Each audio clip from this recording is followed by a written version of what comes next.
Looking back on the years that brought me here, I can't help but think of when our relationship began. We met in college, both full of dreams, and felt an immediate connection. Kay was everything I wanted, beautiful, smart, and full of life. We spent all our time together, and I truly believed I had found my soulmate. Our relationship deepened quickly, and I thought we were destined for lifelong happiness. But as time passed, reality set in. The carefree days of our youth gave way to the responsibilities of adulthood. The woman I once adored began to feel like a stranger. Our lives became consumed with raising kids, managing careers, and navigating family dynamics. The love that once burned so brightly began to fade, and I found myself stuck in a marriage that was far from the fairy tale I imagined. Our marriage had reached a breaking point. Closeness dwindled to almost nothing, happening maybe once a month, if my wife wasn't holding a grudge. In the early days, our physical relationship was frequent, 4 or 5 times a week. Her passion and energy in the bedroom were part of what drew me to her. But now she had changed, no longer the attractive, lively woman I married. She had become distant and uninterested in closeness, almost as if she despised it. Kay has 2 younger sisters, Katie and Kathy. All 3 were known for being fun and lively, especially in the bedroom. And I was thrilled when Kay chose me. We married 12 years ago after she got pregnant in college. We were both seniors and in love, planning to get married anyway. Our daughter Sally was born 5 months after the wedding, followed by our son Kevin a year and a half later. Both kids are spoiled by their mom, her sisters, and her parents, who have always looked down on me because I couldn't provide the luxuries they wanted for Kay. Her parents, who never worked a day in their lives, lived off inheritances. They're running out of money now, but only I know that because I checked the property records years ago. Kay's sisters each have 2 kids. Katie is married to Ron, who runs 5 dry cleaning stores for his dad. Kathy is married to Mark, who inherited a house and some money when his grandparents died. He owns a marketing firm, though I've never seen him work. Like Kay, they're fun at parties, but useless when it comes to real work. 2 years ago, I sat in my home office, frustrated after having to take care of myself in the shower that morning, and took a hard look at my life. Almost no Zex. A lazy wife who doesn't work. 2 kids who don't respect me and take after their mother. A job I hate where the company treats us like servants. A house near her parents where it snows for 4 months of the year. I grew up in the South and hate the cold. A 10-year-old car that was originally my wife's until she wrecked it, traded in my car, and bought herself a new one because she couldn't wait for hers to be fixed. I'm not even allowed to drive the new car without facing verbal misuse and no Zex. We're paying for a house that's too big because we need to live near her family. Paying for a small inbred dog that needs meds to survive. Paying for a maid twice a week because housework made her too tired for Zex 10 years ago. The small increase in Zex lasted 2 months, but the maid is still around. We're paying for a clubhouse and spa membership so she can hang out with her friends and sisters. I don't play golf and have never been to the spa. Weekly payments for new clothes and hairstyling because she needs to look good for her social obligations. Paying for tennis lessons for her and the kids, though none of them are any good and never play. The kids would stay high 24/7 if they could. We take 3 annual vacations, one in winter with her family for skiing, which I don't do because of a bad knee, one in spring to a big city for shopping, and one in summer to a beach trip that I'm not even invited to. Christmas and Thanksgiving are always spent at her family's houses. My parents live in a small bungalow on a beach in the South, but their house is too small to visit. 1 wife, 2 kids, 1 father-in-law, 1 mother-in-law, 2 sisters-in-law, 2 nephews, 2 nieces, and 2 brothers-in-law, all of whom mock me because I don't have a family inheritance making life easy. I work long hours, yet my wife and kids don't appreciate the effort I put in to make their lives comfortable. And on top of all that, my wife is cheating on me. Exactly. She was a cheating liar. I didn't stumble upon this by accident. A few months before reassessing my life, I wanted to figure out why Kay seemed so content without Zex. Either she'd lost interest or was getting it elsewhere, so I decided to investigate. We live in a digital age where getting spyware, recorders, cameras, and monitoring software is easy. I started by placing a recorder in her car, connected to the car battery for unlimited power, and set up a Bluetooth station in the garage to automatically download recordings to my home PC. I then installed discrete cameras in every room of the house, except the kids' rooms, and even covered outdoor areas like the patio, pool, and garage, all feeding directly to my computer. From early footage, I figured out Kay's phone code, which she had kept secret from me. At around 3 a.m., I accessed her phone and installed monitoring software that allowed me to listen to all her calls and read every message.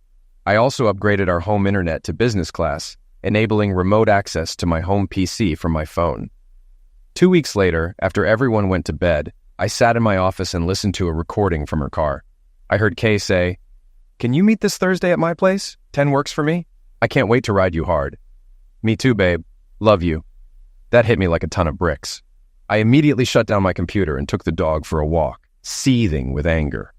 I was prepared for the worst, but hearing it was still a gut punch. However, I realized I wasn't sad, just angry. The next morning, I faced the reality of my life, a cheating wife and a life full of one-sided commitments. I needed to get out of this nightmare. First, I had to identify the guy and gather hard evidence. I realized there were no relevant conversations on Kay's phone. She must have had another one. After working late, I searched her car and found the hidden phone in the front console's air vent, secured with Velcro. I used the same code as her primary phone, installed the monitoring software, and put everything back as it was. Then I reviewed the results.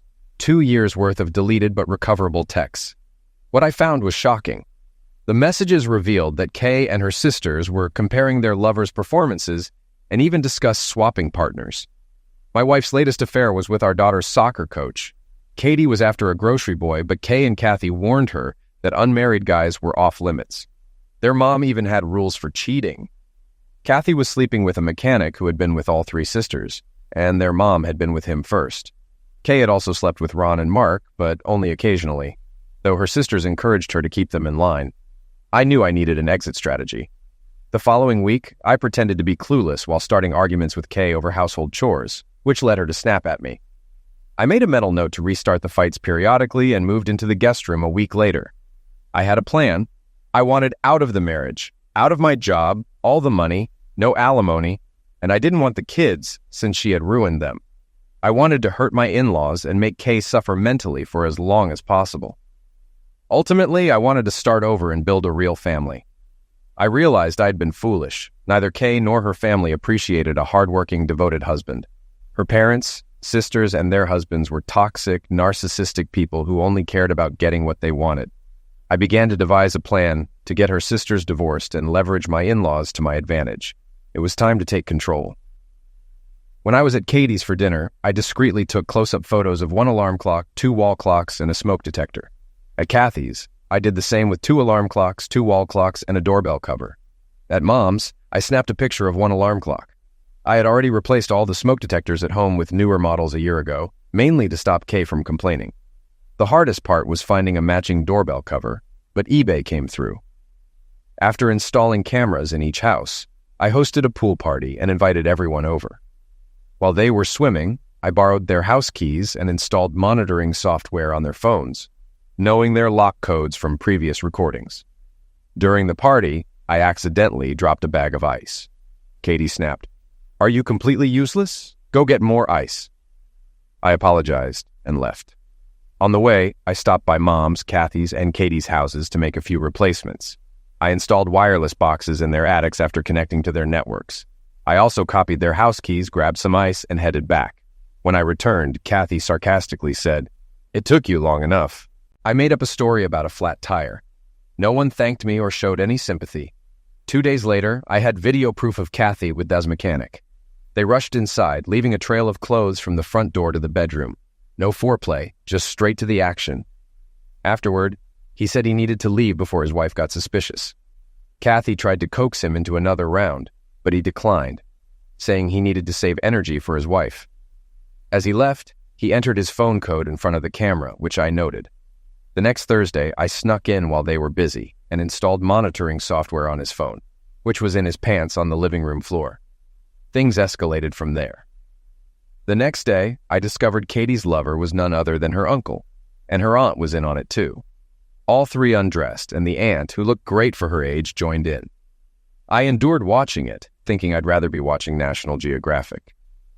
Later, I caught my wife in our bedroom with Cheryl, our neighbor's wife, a stunning redhead. They kissed the whole time, and I found myself enjoying that video. Afterward, Cheryl took a shower and left, walking home visibly bow-legged. Then came the shocker. Ron and Mark entered Katie's bedroom and undressed. I realized I never wanted to shake hands with them again after what I saw. Finally, I reviewed footage from Katie's parents' house. I skipped most of it, not wanting to see them undressed. But I did catch Katie's uncle with her mom, while her dad watched from a chair next to the bed. Afterward, her mom pulled out what looked like an industrial jackhammer and went to town. The noise could probably shake the whole house. It was easier than expected, but a lot weirder. I wondered, could I get Morgan Freeman to narrate these videos? You're probably wondering, was this video obtained legally? Who cares? I never planned to bring this to court. My goal was to make sure no one would want this to end up in court. Before sharing any of the videos, I had to remove the recorders to prevent them from being traced back to me. I needed to take the cameras out of their homes, which was easy enough.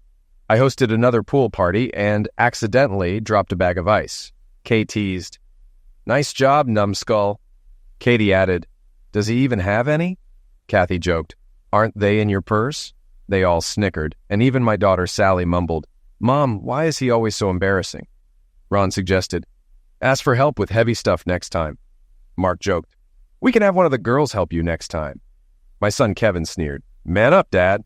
They all laughed, and Kay told me to go get more ice. Katie's parents chimed in, telling me to hurry because their drinks were getting warm. Typical. But this was the first time all 9 of them mocked me at once. I grabbed the excuse to leave, retrieved the alarm clocks, and replaced them with new cameras, all in the time it took to get a new bag of ice. First, I sent the video of Kathy with the mechanic to her and Mark, then sent the video of Katie with her aunt and uncle to her and Ron, with the message, "You shouldn't mess with another woman's husband." Did everything blow up? Not exactly. The sisters complained to their mother, who intervened with the usual, "for the sake of the children" line. "It was just a mistake. She only loves you," she pleaded. But the final blow came when their mom told each son-in-law privately, "You're our favorite, and we plan to leave all our inheritance to you and our daughter." Each thought he was the chosen one. To push them further, I sent Ron and Mark their own compromising videos with a message. "This will go public if you don't file for divorce on grounds of infidelity within a year. No homewrecker deserves to stay married after what she did." When Ron and Mark were complaining about their wives without mentioning the cheating, I casually told them, "I think the in-laws are broke. I heard they have a second mortgage, no properties left, no savings, and no Social Security. They never worked, so this adds up." That was the final straw. Ron and Mark filed for divorce on grounds of infidelity within a week, using the same attorney. My in-laws were devastated when they found out how wealthy Ron and Mark really were. It turned out Ron wasn't a big shot after all. He was just a manager at his dad's dry cleaners, living in a house his dad owned as a wedding gift, with both cars being company cars. Mark wasn't much better off. He had a small inheritance and a trust fund from his grandfather, which he thought were safe in the divorce. But since they were the only income for the household, they were split in the divorce. They used up all their savings on lawyers, and Mark ended up with 1/3 of the trust fund, while Kathy got 2/3. It wasn't much. As for their house, everyone thought Mark owned it, but it was actually his parents'. He had told everyone he bought it from them when they retired, but they still owned it. Mark's parents had basically disowned him, letting him live in the house on the condition he stayed out of their lives forever. Kathy tried to convince them to let her and the kids stay, but my mother-in-law ruined it by threatening to sue Mark's dad if he didn't let them live there for free. He told her, "You can buy the house and gift it to your daughter," and hung up. The house went up for sale 2 days later. Mark never owned a marketing firm. He was actually fired for sexual maltreatment at his first job out of college. A week later, my mother-in-law ended up in jail with a restraining order after attacking the mechanic's wife. She believed the mechanic's wife was behind the incriminating videos and slapped her in a coffee shop. Bad move. The mechanic's wife, with her babies in a stroller, punched my mother-in-law, breaking her nose and giving her 2 black eyes. The whole incident was caught on the coffee shop's cameras and a hidden camera in my mother-in-law's car. While waiting for the police, the mechanic's wife asked, "Why do you think I sent the videos?" My mother-in-law, still sneering despite her broken nose, replied, "He said you weren't good in bed. Did you really think you could keep him all to yourself when we were more than willing to share?" I decided to help the mechanic's wife by sending her the video of Kathy with the mechanic, along with his trophy pics and cheating texts. The mechanic was divorced within 3 months. At a family gathering, Ron and Mark, both drunk, complained to me about their divorces. Mark admitted he married Kathy hoping her parents were rich and that it would reconcile him with his dad. Now he had almost nothing left, with most of his trust fund going to his ex-wife. Ron revealed that he married Katie hoping to inherit his dad's dry cleaning businesses, but instead he was stuck managing a store that lost money. Worse, his dad's new wife was pregnant, making Ron doubt he'd inherit anything. It turned out the sisters were too focused on marrying into wealth to realize their husbands weren't as rich as they seemed. The gold diggers had been fooled by posers. Both daughters ended up moving back in with their parents, who despised having them and their kids around. My mother-in-law even complained, "Do we really have to put up with those two witches and their loser kids?" With the sisters divorced, my little hobby was paying off. Life at home improved slightly, and my wife even briefly complimented me as the main breadwinner compared to her sister's exes, though they quickly turned it into a joke. While my mother-in-law was recovering from nose surgery, I enjoyed a brief reprieve from her interference. Her nose healed crooked and noticeably bigger, which was a small victory for me. Meanwhile, I grew more resentful of my boss, John, who had become a greedy, self-centered idiot as the company grew. Our bonuses had shrunk from $16,000 to less than $2,000, and I was earning less each year due to inflation and rising costs. Since my surveillance hobby had worked so well, I expanded it to John's office, his home, and his secretary Sasha's apartment. Rumors suggested they were having an affair, and it wasn't hard to confirm. I got a copy of Sasha's apartment key during a management meeting and installed cameras and monitoring software. With access to their phones, I discovered they were meeting every Thursday at Sasha's apartment. I got video evidence of everything. Sasha and I always got along well at work. Unlike the other men, I wasn't afraid of John or interested in Sasha romantically. Most of the women at the office were cold towards her. Sasha dressed professionally, often in long skirts that hid her legs, and with her round face, I assumed she was overweight. However, after seeing the videos from her apartment, I realized that was far from true. Sasha worked out regularly and was very fit, though she dressed in oversized t-shirts to avoid unwanted attention. She also wore minimal makeup, which I respected. John, on the other hand, was a 60-second man, so I didn't have to watch their physical engaged videos for long. After 4 weeks of surveillance, I quit my job. I had built the company's software from scratch and decided to create a sales module with predictive planning features. I knew John would need my help to finish his current projects. Coincidentally, one of the oldest parts of the code had become corrupted, and the backups were missing, an innocent mistake by IT. I started working from home, so my routine didn't change much. 2 weeks later, John was begging me to return. I negotiated a contract that doubled my previous hourly rate, which meant I could quadruple my old salary with overtime. I rewrote the corrupted code from memory, improving it and adding new features requested by the sales team. The other modules needed adjustments to work with the new one, but the enhancements made my sales module even better. Customers loved the updates, and both John's software and my new company's software were successful. After 30 days, my contract was extended indefinitely. The following week, my wife received a letter from an attorney about a relative who had passed away. We met with the attorneys and learned that her great-uncle, who had no immediate family, left a trust fund providing $4,000 per month to a family member of good moral character. If that person had a child and named it after him or his late wife, the amount would increase to $20,000 per month. Since Kay's two sisters were excluded due to their past behavior, the attorneys approached her. We signed the paperwork and received our first check. Kay was thrilled and talked nonstop on the way home about quitting birth control and having another baby to secure the larger payout. Once home, I told her, "We need to talk." She was too happy to notice my serious tone. At the kitchen table, I had to ask her to stop texting. I confessed, "I quit my job a year ago, and things haven't gone as planned." "What, and you're just now telling me?" she exclaimed. "I started my own software company. It's working, but it's taking longer than expected." "Well, that doesn't matter now," she replied dismissively. "We have plenty of money and more coming." She jumped up to kiss me, but I stopped her. "I'm never going to have sex with you again," I said. She turned red with anger. "What did you say?" "I'm never going to sleep with you again." She screamed, "Who do you think you are?" I calmly pulled out my phone and showed her a video. "Remember when your sisters got those tapes from the mechanic's wife? We got one too, but I deleted your copy so you'd never know. I kept mine just in case." I played the video. She was utterly shocked, frozen, eyes wide, mouth open, arms hanging limply at her sides. I told her, I met with the mechanic's wife and begged her to let us reconcile. I explained that I allowed you to be with other women because I couldn't fulfill that need. For a brief moment, I saw a hint of compassion in my wife's eyes, but it quickly vanished, replaced by a conniving look. That's in the past. What do you mean you won't have sex with me? She demanded. I shouted, We haven't had sex in over a year. Why would I start now? Kay looked confused and said, Because of the money, dear. $20,000 a month is a lot.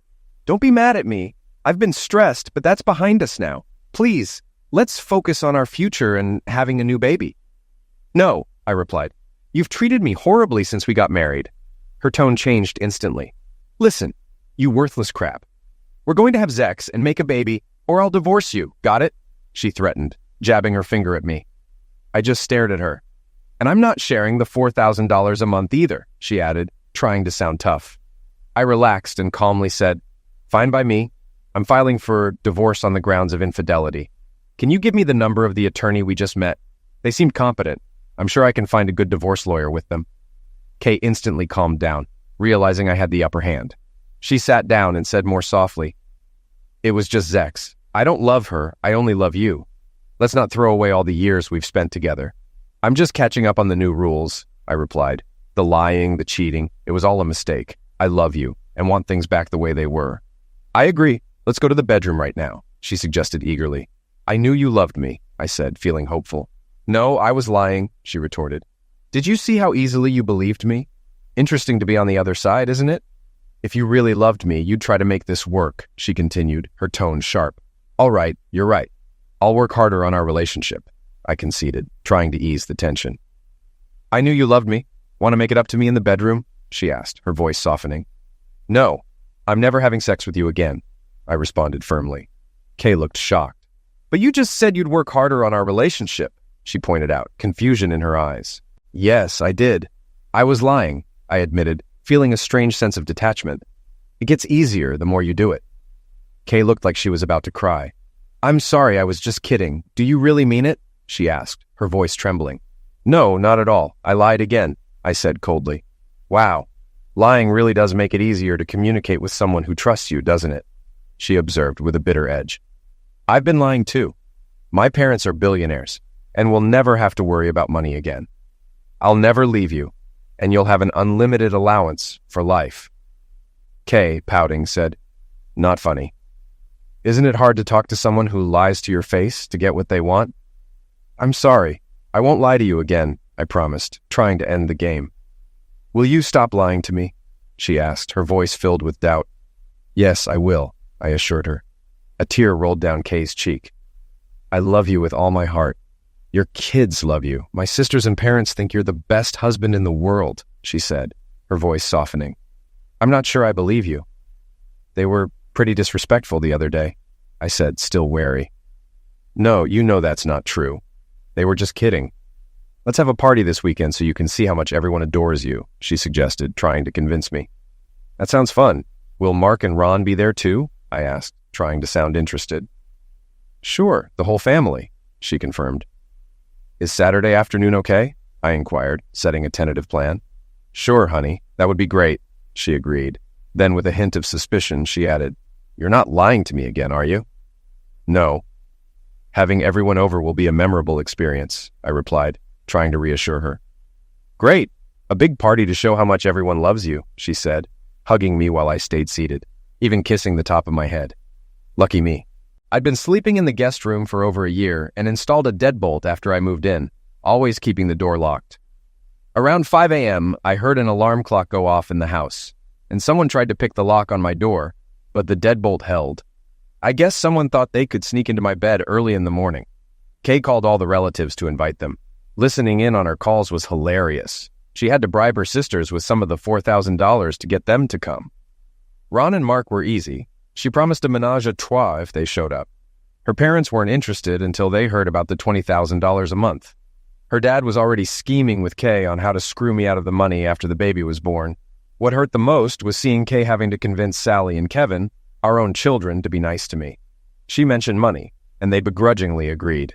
Not liking their attitude, she threatened to take away their allowance, phones, home computers, and any future car if they messed it up. They quickly promised to be perfect children for their dad. But don't worry, It didn't hurt too much. 7 years ago, I started thinking of them as angry stepchildren, which is how they treated me and the level of authority I had over them. You would have thought I'd won the lottery. Everyone was overly nice, though I could see the fake smiles and clenched teeth. I played along, being polite. I complimented my kids on their behavior, which was so good it didn't seem like they were mine. I mentioned to Kathy that I ran into her boss leaving a downtown hotel, which made her nervous since she had just been with him. He's married with 4 kids, but she's been trying to latch onto a wealthier man. I found Ron and Mark by the bar and asked about their social life now that they were single.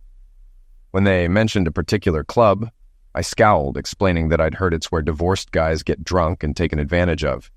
They went pale. I had bugged their new apartment after all.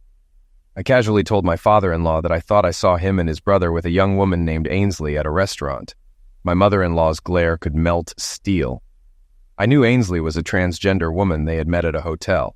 Later, my father-in-law suddenly needed a refill on his drink, even though it was full.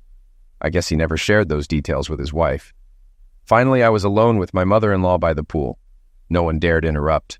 I remarked on how nice it was to see everyone together again. She mentioned Ron and Mark staying friends and becoming roommates after the divorce. But her eyes suggested she suspected they were more than just friends. I added that Katie and Kathy would bounce back, though raising 2 kids and working as a waitress and secretary would leave little time for romance, especially with 10 more years until the grandkids were out of her house. I then casually mentioned how well my kids were doing in school and suggested a pool party to inspire them. She absent-mindedly agreed, even though I knew the pool had been emptied years ago to cut costs. I brought up seeing her husband and his brother laughing and dining with her niece at a hotel restaurant. I showed her a photo I had edited, carefully removing feet from high heels under the table and raising a napkin on her husband's lap. After staring at it for nearly a minute, she quietly asked me to send it to her, seething with anger. As I glanced around, I noticed everyone was watching us. My mother-in-law, usually loud and controlling, was silent, a first in her life. "So, I guess Kay told you about her little windfall," I said. "Yes, it's a wonderful chance for you 2 to get ahead. You should consider having another baby to secure your financial future, especially with your job situation," my mother-in-law responded, a conniving look in her eyes. "Well, Kay and I have had some marital issues. We'll see if we can work through them. She loves you, and it's a lot of money," she said, practically salivating at the thought. "I hope you'll encourage her to do whatever it takes to make our marriage work," I replied. With a sneer, she added, "Don't take too long. She has other options." I leaned back. "Other options? Well, her sisters can't help. Infidelity is off the table for them. If Kay tries to divorce me, I'll sue for infidelity. I have proof. If she gets pregnant by someone else, a DNA test will show it. And I've already secured an attorney with all the evidence, just in case something happens to me. Any lawsuit will cut off any money going to the plaintiff. So what were these other options?" My mother-in-law was speechless, her mouth hanging open in shock. Everyone at the party was staring, confused. I smiled at her, watching her struggle for words. Finally, she asked, "Can you get me another soda, please?" I took her glass and headed to the kitchen.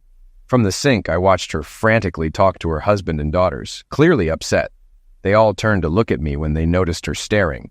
She abruptly grabbed her husband's hand and led him out of the backyard through the side gate without saying another word. The 3 sisters then stormed into the house, berating me for upsetting their mother, repeatedly asking what I had said. From that day on, my mother-in-law never spoke directly to me again. Next, I turned my attention to Sasha. Standing 5'8", she was a divorcee whose husband had cheated on her. I checked court documents and her PI's findings. Originally, I hadn't considered Sasha in my plans, but after overhearing her express hatred for John and frustration with what she had become, I realized her potential as a salesperson for my new company. Any woman who worked so hard to downplay such a great figure was someone I wanted to know better. I took photos of my boss, John, and Sasha walking arm in arm out of a downtown hotel. No kissing, just looking physical engaged. I didn't want anything too embarrassing getting out. I sent the pictures to John's wife. When John got home, his wife confronted him with the photos, reminding him of the rules.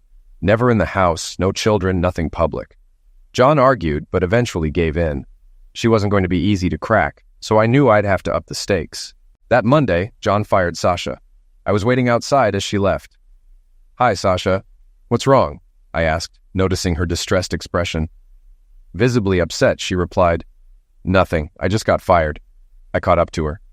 Sorry to hear that. Can we talk? I have something you might want to hear, I offered, trying to sound sympathetic.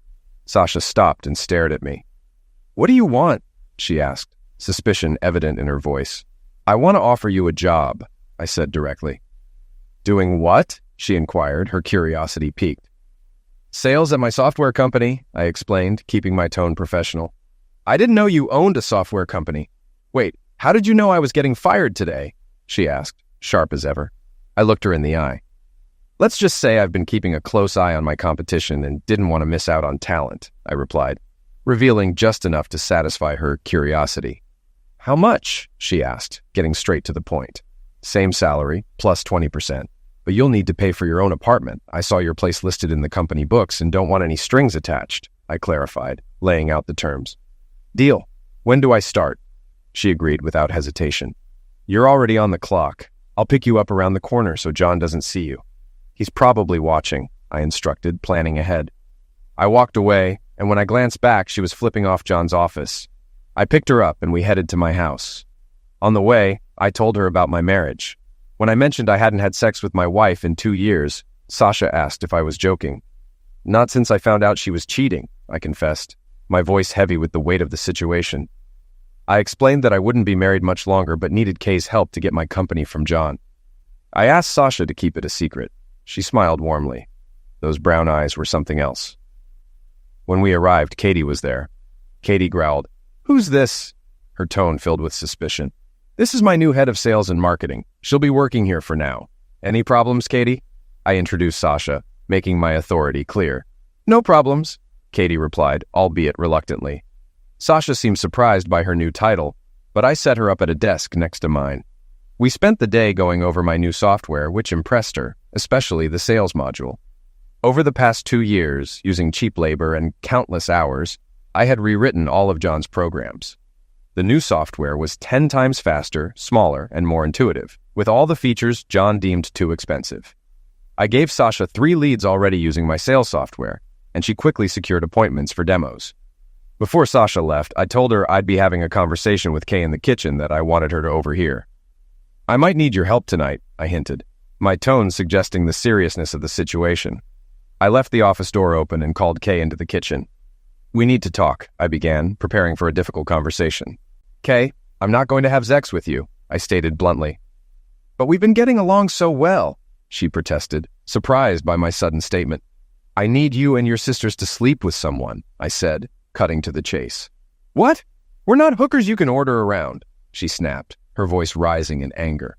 "What if I promise to give you a divorce so you can remarry and have a legitimate baby?" I offered, trying to sweeten the deal. "You'll let me divorce without claiming infidelity?" she asked, her tone softening as she considered the proposal. "Yep," I confirmed. Kay smiled. "Who do we have to sleep with?" she asked, now more cooperative. "My boss, John. I need you and your sisters to meet him in a hotel room tonight," I instructed, laying out my plan. "We can't do it tonight. How about tomorrow?" she suggested, trying to negotiate. "No, it has to be tonight. He just dumped his girlfriend and will be looking for a rebound," I insisted, my voice firm. "Okay, but who'll watch the kids?" she asked, practical as ever. "Sasha and I will," I reassured her. Kay hesitated, about to ask something about Sasha, but I quickly pulled out a new purse from under the table. "I have a present for you," I said, trying to divert her attention. I pointed to some black buttons on the purse. "These are cameras. Just make sure nothing blocks the view," I explained, my tone casual, yet purposeful. Kay hesitated again. "I'm not sure I'm comfortable being recorded," she admitted, her voice tinged with unease. "I have weeks of videos of you with different guys," I stated bluntly. "The tape of you with Ron and Mark is over 2 hours. I've got days of footage of you and Cheryl in our bed. Don't tell me you're shy now," I added, my voice firm, reminding her of the leverage I held. Kay, looking sad, asked, "You have videos of me with Ron, Mark, and Cheryl?" Her voice was barely above a whisper, the weight of the situation sinking in. "Yep, and many more," I confirmed without hesitation. "If I do this, will you destroy all the recordings?" she asked, a glimmer of hope in her voice. "Absolutely.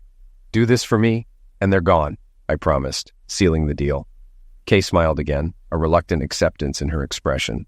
"Okay, let's do this," she agreed, her voice steadying as she committed to the plan. Kay called her sisters and explained the plan. Within 20 minutes, they arrived with their kids, all dressed in the smallest outfits I'd ever seen them wear. I didn't even know Kay owned something so skimpy. But when you offer free babysitting, drinks, a hotel suite, and a new Zex partner, how else would they react? Once alone with the sisters on the porch, I showed them a picture of John and said, "I want you to wear him out." Their eager smiles told me they were up for it. After they left, Sasha and I got the kids settled in front of the TV and went to the office to monitor the situation. I started to explain more of my plan to Sasha, but she waved me off, saying, "No need. From what I've seen and heard, John deserves whatever's coming." The sisters arrived at the lounge before John, and I told Kay to leave her purse on the table so I could see through the cameras. John eventually showed up, but with Nancy from work. Sasha cursed when she saw Nancy. She didn't waste any time, did she? Sasha snapped a picture of them at the bar and sent it to Nancy's boyfriend, Glenn, with a quick call implying trouble. Within minutes, Nancy was crying and running out, leaving John confused. But when Kay shouted across the bar, "Forget her!" John quickly joined the sisters at their table. Soon, they were all headed to a hotel suite. In the room, the sisters quickly undressed, followed by John, and they all got onto the bed, where things escalated into a chaotic scene. After 25 minutes, I was pretty turned on and looked over at Sasha, who was also visibly flustered. I apologized and offered to stop watching, but Sasha suddenly ran out of the room. I thought I'd offended her, but she returned, locking the door behind her and said, "The kids are asleep, I need you." After 2 years without Zex, I wasn't going to say no. We hooked up, then resumed watching the video. "They might actually screw him to pass away," I remarked. "Nice way to go. Usually, John's a one-and-done guy. I saw Kay give him 2 Viagra. I wonder if he was dumb enough to take both." From what we saw, it looked like he did. Sasha and I later slipped into the guest room, showered together, and slept there. I wanted to enjoy her company as long as possible. We set the alarm to wake up before the kids to avoid any morning drama. In the morning, I fast-forwarded through that video. The sisters had kept John busy for over 3 hours, treating him like a human Zex doll. His grin showed he didn't mind. Sasha wanted to leave, but I convinced her to stay for a few more hours, and she even made breakfast for the kids, who were amazed. Sasha left around 9 to change clothes. Kay and her sisters returned around 11, exhausted but smiling, while John looked worn out. I gave Kay more instructions and had her call John for a repeat performance. He agreed, but insisted on only taking 1 Viagra. This time, they started drinking in the suite before John arrived. When he knocked, Kay handed him 2 Viagra, but he only took 1. After a few minutes, Ron and Mark showed up, greeted John, and joined the fun. I stopped watching at that point, preferring to wait until Sasha was back. She had client visits in the morning, so I planned to watch the tape later. The next day, with Sasha out, the sisters still at the hotel, and the kids at school, I fast-forwarded through the tape. It looked like a bad European B-movie from the 70s, but I got what I needed. I rented an apartment downtown right across from John's office and paid a maid to keep it clean and stocked with food and water. I had the 3 sisters meet John there every day after work, as often as he allowed. When John tried to skip a day for rest, I gave the sisters tips on where to hang out so he couldn't avoid them. To keep Katie and Kathy motivated, I promised them 10% of Kay's $20,000 monthly allowance once she was divorced and had the baby. Kay agreed, knowing they'd mooch off her otherwise, and that without them, there'd be no divorce. I eventually sent a highlight reel of John's activities to his wife, blacking out everyone's faces except John's. At first, I thought my plan might fail since John's wife was strikingly attractive and, interestingly, the daughter of a local mob boss. When John got home, his wife dragged him to the bedroom, stripped him, and hog-tied him on the bed. She played the video on their big TV while John begged for forgiveness. Without saying a word, she pulled out a giant paddle and began knocking him. Finally, she told him, "I'm divorcing you. If you fight me, I'll release these videos to everyone you know." John nodded, terrified. She added, "I'm leaving for a week on a yacht with my boyfriend. When I return tomorrow morning, I expect the locks to be changed and you to be gone. Forever. You get nothing from this house except the clothes on the floor and your car. If you ever come back, there will be consequences." As she walked out, John screamed through his gag, but she coldly replied, "Don't worry, a couple of men will escort you out. Have a nice life." The next morning, 2 large, silent men in suits untied John. When he moved toward the bathroom, they pulled out weapons, forcing him to dress quickly and leave. They waited until he drove away.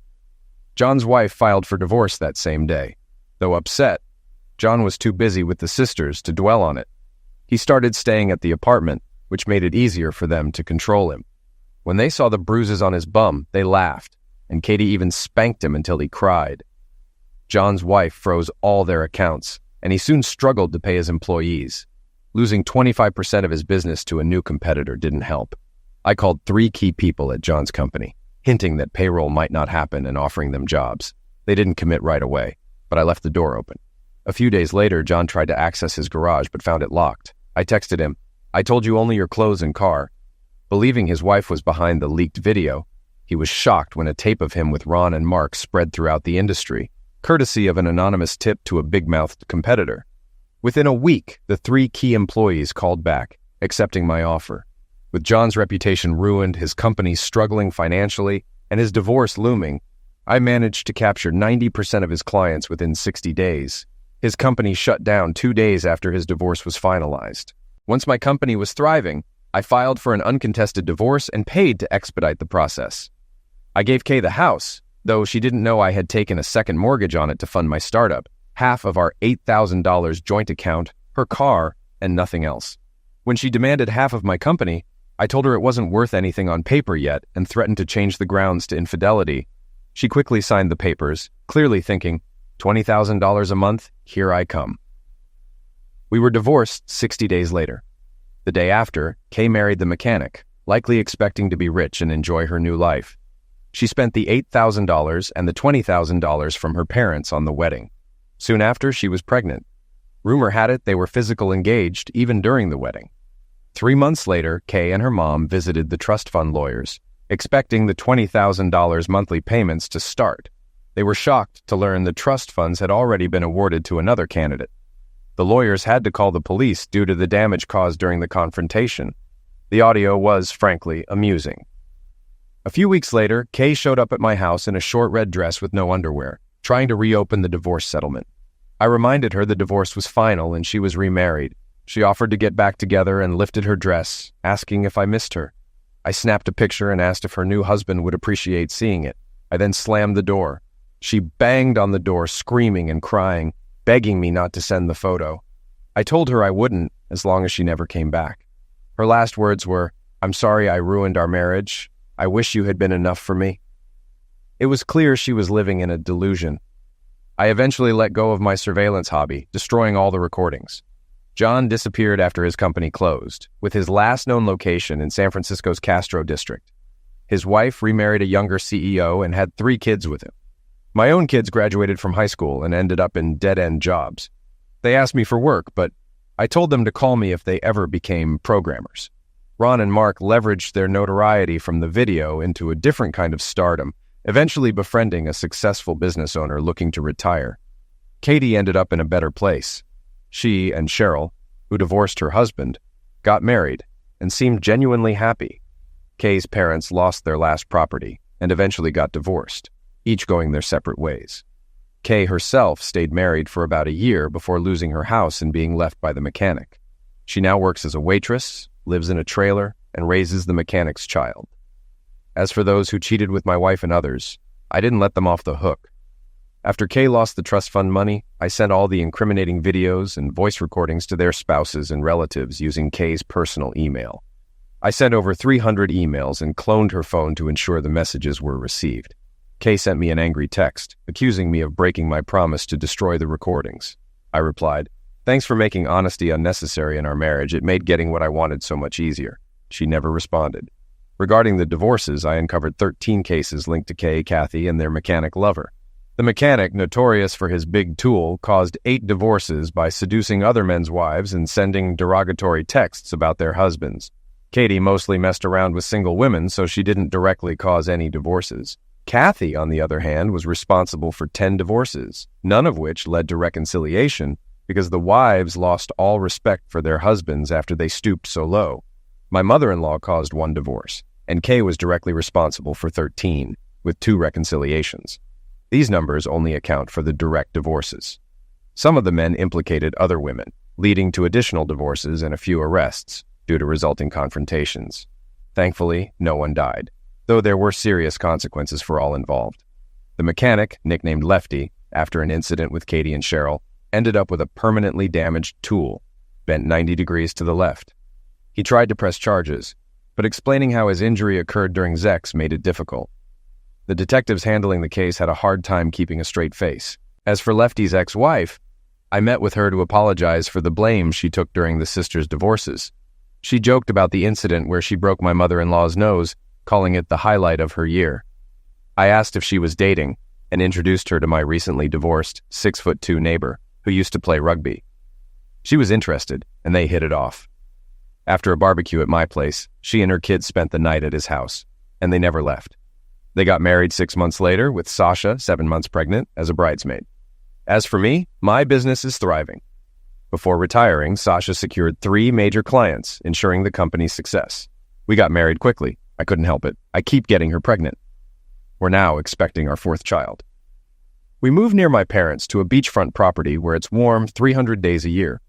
We live in a small house, but spend most of our time on the large back deck with our 3 huge dogs. I taught the dogs to bark and growl at a picture of my ex-wife, just in case she ever shows up looking for money. Unfortunately, one of the local vet assistants looks like my ex, so she has to hide when my dogs are around. Before we married, I showed Sasha all the details of my hobby. She took it as a warning, but laughed and told me she had nothing to worry about. A perfect response. And yes, as you might have guessed, I was the executor of the trust in Kay's uncle's name. I closed the trust to reclaim my money and start my new life.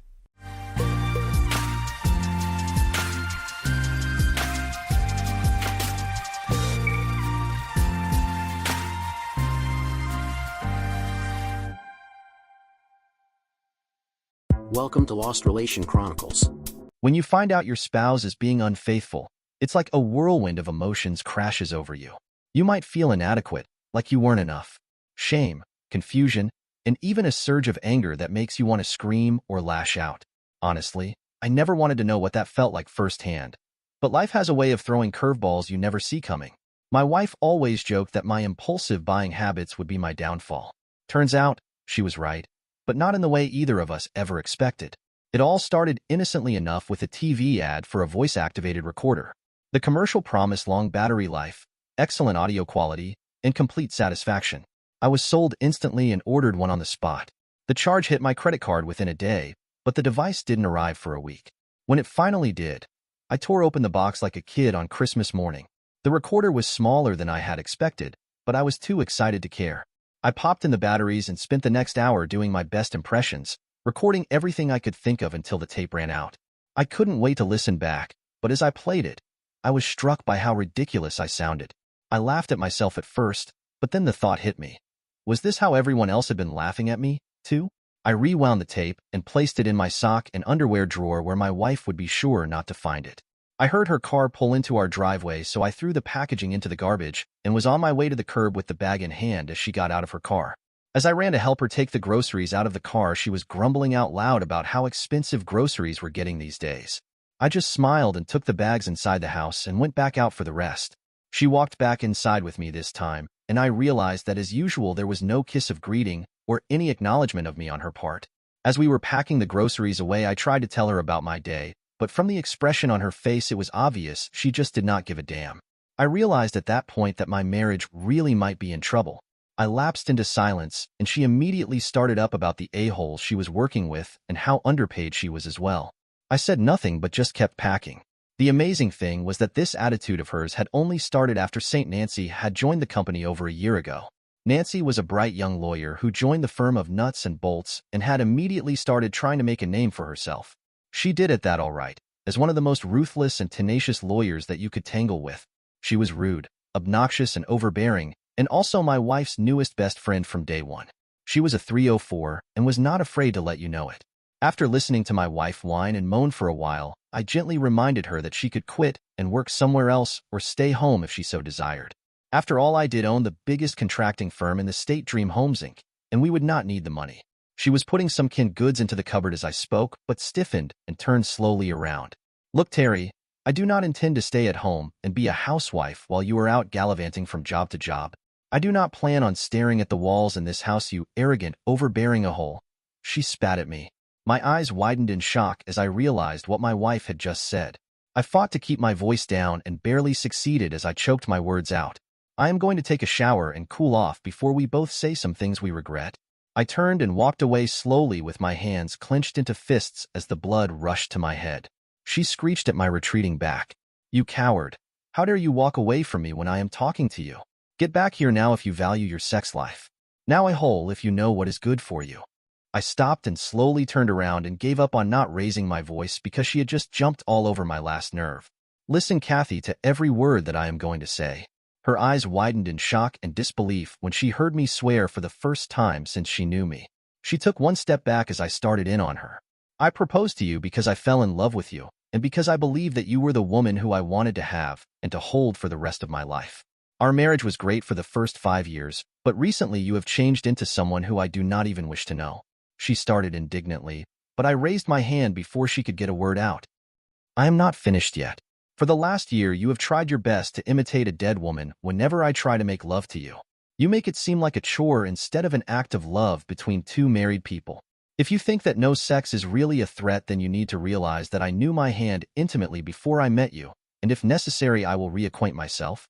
I paused and took a deep breath to control my anger before I spoke again. I am tired of being constantly put down by you, and I no longer feel welcome in my own home. You need to make up your mind about whether you are interested in making this marriage work or not, and take the necessary steps to do so. Now I am going to take a shower, and you need to make a decision now or later. It is totally up to you. When I came back down the stairs about half an hour later, my wife was sitting staring through the kitchen window. She refused to acknowledge my presence.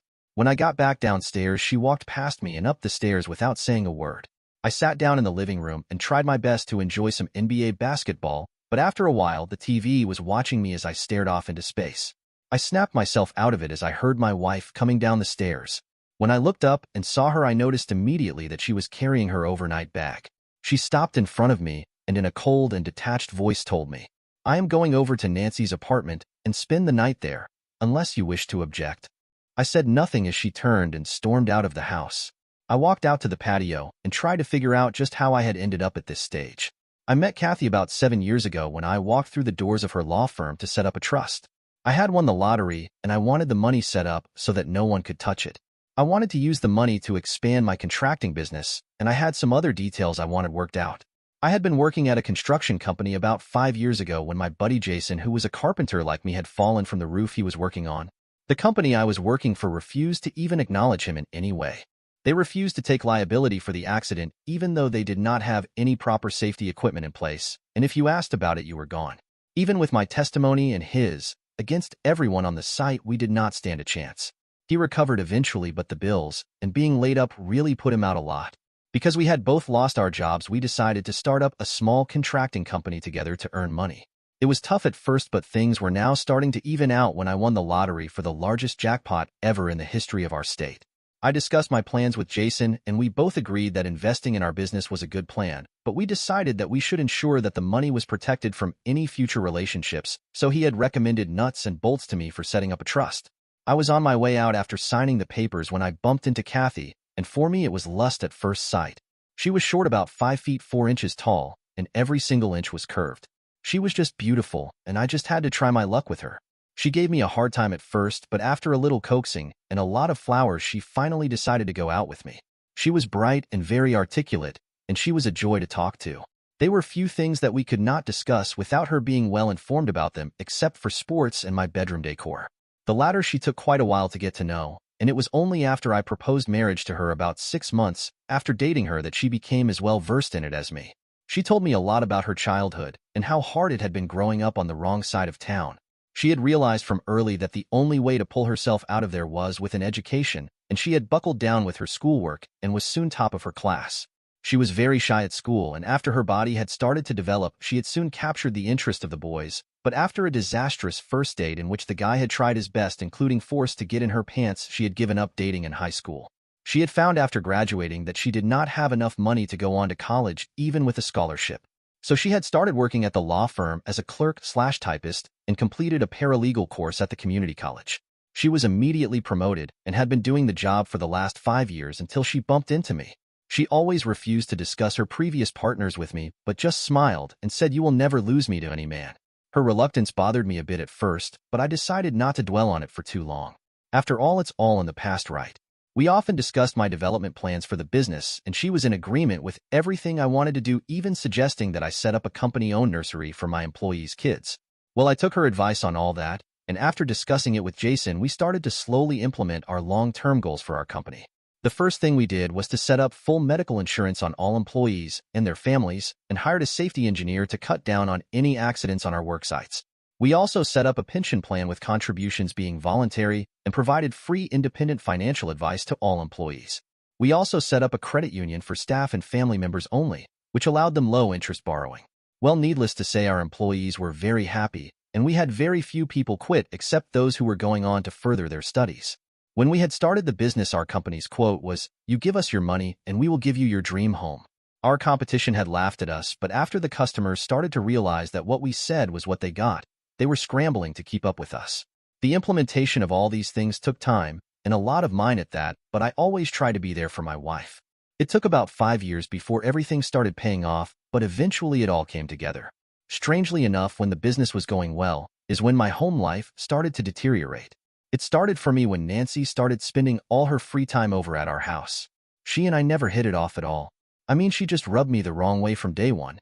Any argument or debate, she had to win it, and her opinion was the only one that counted. You could give her facts and statistics, but nothing could change her mind when she believed in something. She was always crying down men, and soon I never even bothered to speak to her anymore, which pissed her off even more. I just did not care. The last straw came for me one day when I was sitting on my patio trying to relax and take a nap. She and Kathy both came out and sat down beside me. I tried to ignore the both of them, but Nancy soon started up a conversation about how all men were all dogs who needed to be castrated. I waited for my wife to leap to my defense at least, but when I opened my eyes, I was surprised to see her nodding her head in agreement. I almost blew a fuse right then, but just when I was starting to get control of myself, Nancy started up again. This time she was going on and on about how me could not properly satisfy women and staring me right in the eyes as she did. Now this combined with the fact that my loving wife was there nodding her head like a Chinese mandarin while Nancy spoke set me off. I rose slowly to my feet, and holding my hand out, I pointed to the road. "Listen here, you little man-hating piece of crap. I put up with you because you are my wife's friend, but I will be damned if I am going to sit here and listen to you try to emasculate me in my own home." Her mouth drooped open as she stared at me, and she went inside to pick up her belongings and left in a huff, slamming the door as she came back through it. My wife started after her, but was too late to stop her from driving off. She ran back to me and started to read me the riot act about me being so rude to her friend. I raised an eyebrow and asked her, "Where were you when she was here mouthing off to me, trying her damn best to make me uncomfortable in my own home?" She spluttered and turned on her heels and walked away. I got the silent treatment for about a week after this incident, but seeing how little effect it had on me, she started to imitate a dead woman anytime I tried to make love to her and refused any attempts at foreplay. It put me off at first, but after some research on the internet and a little experimentation with her, I became quite proficient at giving her a nice climax, which pissed her off even more. All of this happened about 6 months ago, until the argument me and Kathy had just had, which had escalated things to the point they were at now. I sighed and got up and went upstairs to our bedroom. I went immediately to pick out my new toy and try to figure out how to improve my impressions and get my mind off my problems. When I hit the play button, I nearly dropped the voice recorder in surprise as I heard my wife's voice coming through the speakers. I was debating whether or not I had a right to listen in on the conversation when I heard my wife say, "I miss you too, sweetheart." I pressed stop immediately and sat sewn on my bed immediately as my hands started to tremble. What the hell was going on here? I knew the best place to find answers were on the tape, so I gritted my teeth and pressed play. "Kathy, listen, sweetheart, I can't wait to see you tonight. I am going to munch on you until you beg me to stop. Wait a minute. I need to put you on speakerphone while I pack my bag. Don't worry about that a-hole overhearing us. The door is locked and this room is virtually soundproof once that door is closed, so he cannot hear a word we say. Hold on. Nancy, don't forget to bring our favorite toy Long John with you. I just love the way it stuffs me. Don't you love the powerful climax it gives you, honey? Wait a minute. Are you still screwing that loser, girl? Kathy, after today, no, I won't be anymore." He had the audacity to cuss me out and tell me his hand was better after I threatened to stop giving him sex. Nancy was now laughing hard. "Oh hell, he did not say that. But good riddance, right? Isn't he a lousy lay anyway?" "Kathy, actually no. He is pretty okay after all in bed. Even though I tried the corpse routine on him, he was still able to get me to come and hard too." "Nancy, well, I guess he is not so useless after all. Why did you marry him anyway though?" What I mean to say is you know that you are definitely a full-fledged lesbian. So why the charade? Kathy, because he was pretty much my meal ticket. Once I found out he won the lottery, I was hooked. Besides, the relationship I was in was pretty much dead-end anyway. She was just offering great sex anyway and nothing else. I decided to marry him, save some money, go to law school and get a degree, then dump his butt. Besides, no matter how many times he makes me happy, he is still a man and I prefer women. I stopped the tape after that last tidbit because I was starting to see red. So that was why she never told me about any of her previous lovers. I tried to get up and start packing some suitcases, but when I tried to stand, my legs gave out on me and I fell back on the bed. I lay there and cried and cursed the lie that was my life, or should I say the liar who was my wife. Eventually, I managed to pull myself together and got up and started packing my suitcases with all my clean clothes. I packed up everything that I held of value and placed it in my pickup truck. There was no way I was going to stay in a house where I would be reminded of her and what she did to me. I called my company's lawyers and asked for the most ruthless divorce lawyers they knew of. After they gave me the name and address of the firm, I drove immediately over there to get the ball rolling. I gave them the tape and explained that I wanted a no-fault divorce. Unless she fought it, then the tape should be used and her adultery brought into the light. I left the office after signing the necessary papers and went down to my truck and drove to the nearest hotel. None of my family lived close, and I was glad of that, as I had no wish for anyone to find out that I had been horned by a woman. Had it been a guy, I don't think it would have screwed me up as much emotionally. I placed my suitcases in my suite and then went back down to my van. I drove over to Jason's house and asked him to keep my stuff in his garage until I had arranged for a new residence. I gave him a brief explanation about my pending divorce, and he thankfully did not try to probe me for more information. I canceled my cell phone service and got a new one set up the next day. I explained at the office that my soon-to-be ex-wife was no longer allowed inside my office, and other than a few questioning glances, no one said a word. The divorce papers were served at her workplace, and she went into shock after receiving them. She tried calling me but got an out-of-service message on my cell phone and was told that I was not accepting her calls when she tried my office. She found out where I was staying, but after being slapped with a restraining order, she gave up on that. She and Nancy did try to fight me on the divorce and demanded a hefty settlement. My lawyers called me and I showed up at their office to meet with Kathy and Nancy, who was representing her. I watched her face as the tape was played for the both of them, and they both turned pale and slumped into their chairs simultaneously. After that, there was no fighting on their parts, and they were both eager to sign the agreement. Afterwards, when we were on our way out, Kathy did stop me and tried to apologize. I held my hand up to let her know to shut up. I put a ring on your finger over 6 years ago, promising to forsake all others for you. I tried my best to be a great husband and to be your friend and your life partner, but you were never interested, were you? You betrayed everything I held sacred and dear, and that can never be replaced. Goodbye and good riddance. Wait, please. I will do anything for you to take me back. Even arrange a threesome between you, Nancy, and I if you want. She pleaded with me. The look of disgust I threw at her before I turned to walk away broke her down, and she just sat down and cried. As I walked away, I wondered why all of a sudden she was so interested in getting back with me, but quickly pushed it from my mind. Who gave a damn anyway? Too little too late as far as I was concerned. Before I turned the corner, I heard her shout to me. Believe it or not, I did fall in love with you, and I am truly sorry for the hurt I caused you. I continued walking because it was too little too late as far as I was concerned. I designed and had my company build me my dream home after that, and settled down to live my life as a bachelor. I did hear that Kathy and Nancy broke up in less than a month, but who cares? My life is in front of me, and I will not be looking back to the past anymore. Dear listeners, please share your thoughts in the comment section below, and don't forget to like, share, and subscribe. I'm a man in my late 20s. Growing up, I never had much interest in academics and have been working in a manufacturing job for a long time. I've been at the factory since my high school teacher recommended me, and even wrote a letter of recommendation, given how many have left over the years. I'm considered one of the longest-serving employees.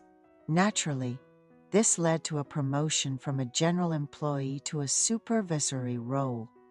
And now I'm even being considered for higher positions. My effort to always work diligently and pleasantly has been recognized. The challenge now is that our company has acquired a great piece of land in a rural area outside the city to build a new factory. However, given its location, no one is eager to move there. This is especially true for those with families, considering schools for their children and employment for their spouses. One day, the boss called me in and said, "Ethan, think of it as a chance to save a substantial amount of money and go there for just 3 years. We'll take good care of your vacations and leave days. We're really short on people for management positions." After giving it some thought, the offer didn't seem too bad. The salary would significantly increase, and after just 3 years, I'd be guaranteed a promotion upon my return. Although it's a rural area, there are quite a few houses available for rent, and the company offered to cover my housing costs. Considering everything, it didn't seem like a step down from my current situation. The only downsides might be the challenge of dating and a lack of nightlife, but I'm still in my late 20s, and I figured it could be a good opportunity to save up some money. A few days later, I went to my boss and said, "I'll go. You promise a promotion upon my return, right?" We had this conversation, and then I found out I had to move much sooner than expected. With only about 3 weeks to prepare, I had to quickly find a place to live and book a moving service. Since I couldn't visit the place myself, I relied on recommendations from coworkers who were also moving to find a place in a similar neighborhood. I ended up in an old row house, which was quite spacious at around 70 square meters and had recently been renovated, so the condition wasn't bad. However, it was located in a more secluded part of the neighborhood, with fields right outside the window. I could see tractors passing by, and at night, all you could hear were the sounds of crickets. It was a 10-minute walk to the nearest grocery store. Still, there was a shuttle bus for commuting, and I didn't mind the walk, so it seemed like it would be manageable. The first month was incredibly busy, with adapting to the new environment and training many new employees. After about a month, I finally took a 3-day break and spent my time lazily at home. One day, I opened the window for some air and found myself gazing out at the fields, where I saw a woman working. She wore a wide-brimmed hat and a floral scarf that covered her face, making it hard to see her clearly. But it was evident she was diligently working in the field. She was wearing the kind of loose pants common in rural areas. But what struck me as unusual was that she seemed quite tall and slender, not quite what you'd expect from someone in this neighborhood. I found myself inexplicably drawn to watching her, and before I knew it, I had dozed off and enjoyed a leisurely nap on my day off. Then, one day on my way home from work, I encountered the woman I had seen from my window. I was walking home from the company shuttle bus stop and saw her working in a field close to the road, driven by curiosity and a desire to know more about her. I approached and initiated a conversation. Getting closer, I greeted her with, "Hello. I've seen you around as I passed by, but this is the first time we're actually speaking." The lady glanced at me and stood up, saying, "Are you from the industrial park? Just moved into that mansion over there? Nice to meet you." She greeted me warmly. I didn't dare ask her age at first, meeting it seemed rude. From her appearance, she looked to be in her 40s, similar to the other women around the industrial area. A few days later, as I was returning home from work and decided to pick up some beer to kill time, she recognized me working in her garden and initiated a conversation. "Looks like you're just getting back." I was grateful. She spoke first and cheerfully responded, "Yes, it's been dark for a while, but you're still working hard." She then mentioned, "Just telling myself a little more, and now it's this late. Is that beer? I'm so thirsty, suddenly craving a beer. Seeing a good opportunity, I cautiously asked, "If you're not too busy, would you like to join me for a drink? I don't really know anyone around here, so it's a bit lonely."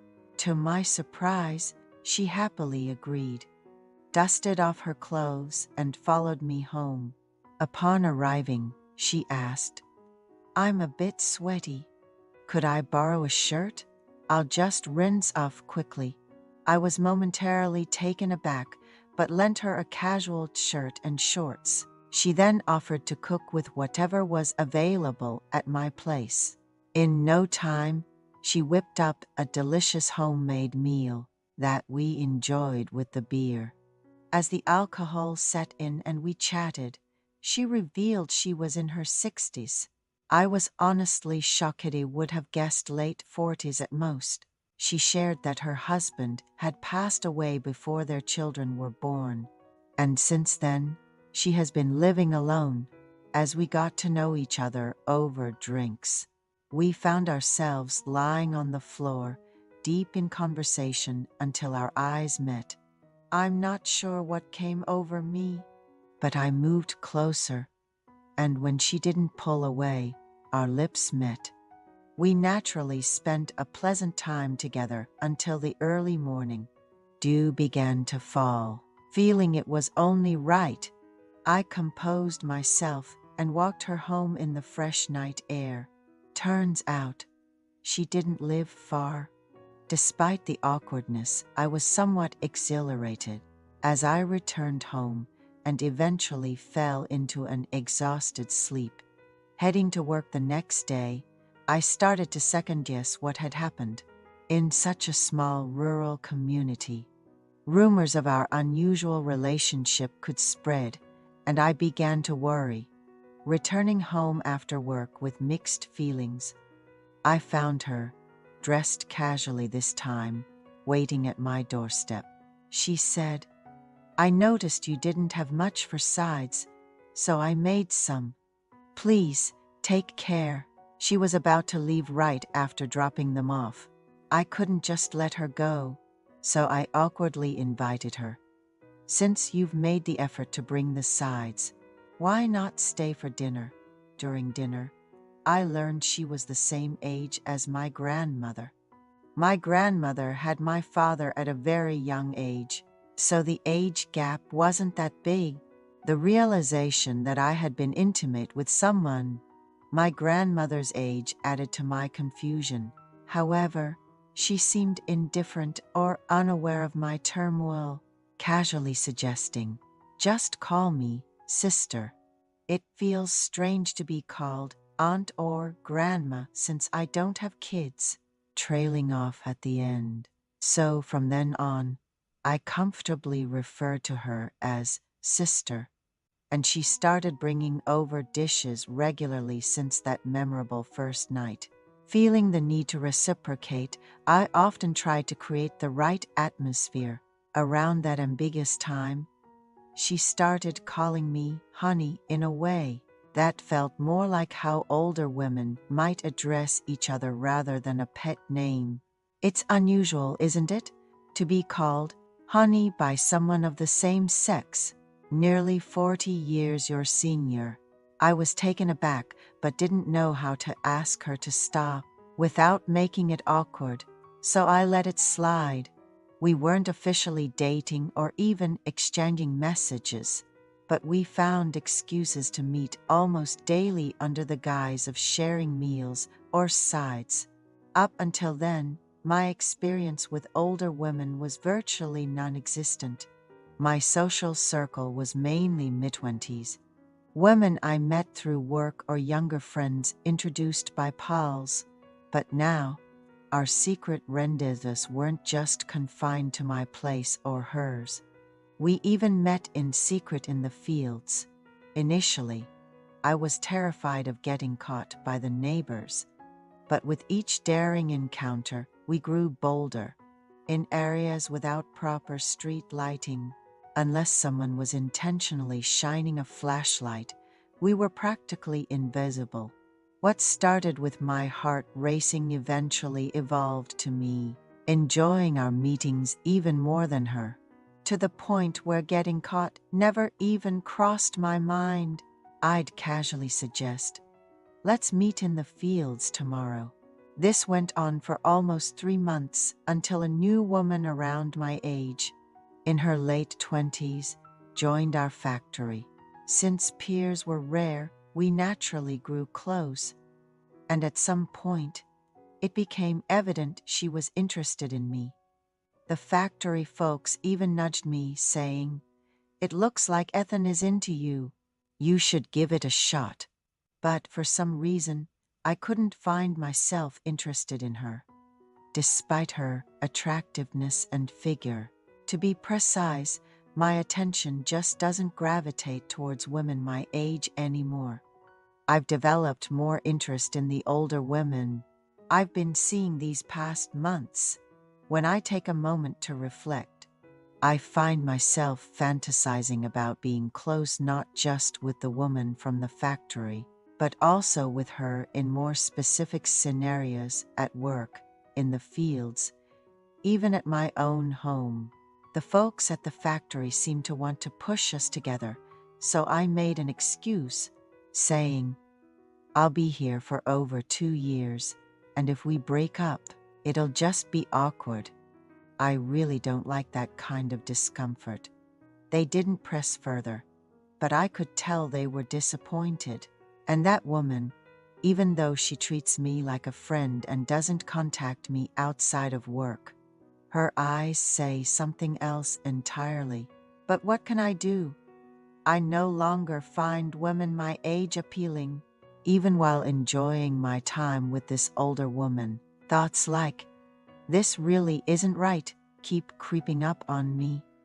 Yet, I rationalize that it's not so bad for the time being, as long as I'm living here. I've leaned towards just enjoying the situation I'm in, but then I worry about the future. What if, when I return to my hometown, I still don't find women my age attractive? Honestly, with over 2 years left here, I sometimes get frustrated wondering why I'm even thinking about this now. Can I just ignore it and enjoy the present? I hope I won't end up only being interested in women who are as old as my mom or grandmother when I go back. Hello and welcome to Cheating Tales Lab. We're thrilled you could join us. We've got an exciting story to tell, and we hope it brings all the drama you're here for. Let's jump into it. Patrick Elliott sneezed as he shifted another box in his late father's storage unit. Dust billowed, catching the weak light filtering through the windows. He paused, wiping his brow with a handkerchief. His eyes fell on an ornate wooden box tucked away in a shadowy corner. "What's this?" he muttered, reaching for it. His fingers traced the intricate carvings, feeling the weight of history in his hands. The latch clicked open with surprising ease. Inside, a single document lay neatly folded. Patrick's brow furrowed as he unfolded it, squinting in the dim light. His eyes widened, then narrowed as he read. What the hell? It was a will. His will, with his signature clear as day at the bottom. The document declared he'd been dead for 3 months, leaving everything to his wife Christine and a man named Lorenzo McCullough. Patrick's mind raced. How did his signature get there? Who was Lorenzo McCullough? And Christine? His stomach churned at the implications. With shaking hands, he pulled out his phone and carefully photographed the forged will. He replaced it in the box, positioning it exactly as he'd found it. As he locked up the storage unit, his heart pounded so loudly he was sure anyone passing by would hear it. The drive home was a blur. Patrick's knuckles were white on the steering wheel, his thoughts a chaotic whirlwind. He pulled into the driveway of their suburban home, its perfectly manicured lawn and cheerful flower beds now seeming like a mockery. He found Christine in the kitchen, chopping vegetables for dinner. The harsh fluorescent lights glinted off the knife in her hand. She looked up, a smile on her face that didn't quite reach her eyes. "You're home early," she said, her voice light and casual. Patrick's jaw clenched. He pulled out his phone, sliding it across the counter with the photo of the forged will displayed. Care to explain this, Christine? Her eyes widened for a moment before narrowing. She set down the knife, a smirk playing at the corners of her mouth. It's easier if you don't fight, Patrick. You'll regret everything if you do. Who's Lorenzo McCullough? Patrick demanded, his voice low and controlled despite the rage building inside him. Christine's smirk grew. That's none of your concern. None of my concern? Patrick's voice rose. My name is on a forged will leaving everything I own to you, and this man I've never heard of. How is that not my concern? Christine's demeanor shifted, her hostility becoming more apparent. Drop it, Patrick. You have no idea what you're getting into. No, I don't, Patrick agreed, his tone icy. So why don't you enlighten me? Christine's eyes flashed dangerously. You want to play this game? Fine. How about I enlighten your department head about your affair with that graduate student last year? Patrick's blood ran cold. What are you talking about? Oh, don't play dumb, Christine sneered. I have emails, hotel receipts. It would be such a shame if your perfect reputation was tarnished. I wonder how quickly they'd fire you. Patrick's mind raced. There was no affair, no graduate student, but he realized with growing horror how easily Christine could fabricate evidence, how she could twist innocent interactions into something sinister. You're bluffing, he said, but uncertainty crept into his voice. Christine's smile was predatory. Are you willing to bet your career on that? The full weight of her betrayal hit Patrick like a physical blow. This wasn't just about money or a forged will. This was about control, about dismantling his entire life. Why? He asked, his voice barely above a whisper. Christine shrugged, picking up the knife again. Because I can. Because you're boring, Patrick. Predictable. I want more, and Lorenzo can give me that. You won't get away with this, Patrick said. Christine's laugh was cold and mirthless. I already have. This is your final warning, Patrick. Back off, or I'll destroy everything you've worked for. She stormed out of the kitchen, leaving Patrick alone with the weight of her threats hanging in the air. For a moment, he stood there, stunned. Then, survival instinct kicked in. He knew he couldn't stay in this house, not with Christine, not when she held so many unknown cards. Moving quietly but quickly, Patrick went to their bedroom. He packed a bag with essentials, clothes, toiletries, his passport. In his study, he gathered critical documents, birth certificate, social security card, bank statements. He downloaded financial records and emails from their shared computer, copying them onto a flash drive. As he worked, he called his friend and lawyer, Theodore Myers. The call went to voicemail. Ted, it's Patrick. I need your help. It's urgent. Call me as soon as you get this. He kept the message vague, aware that Christine might access his phone records.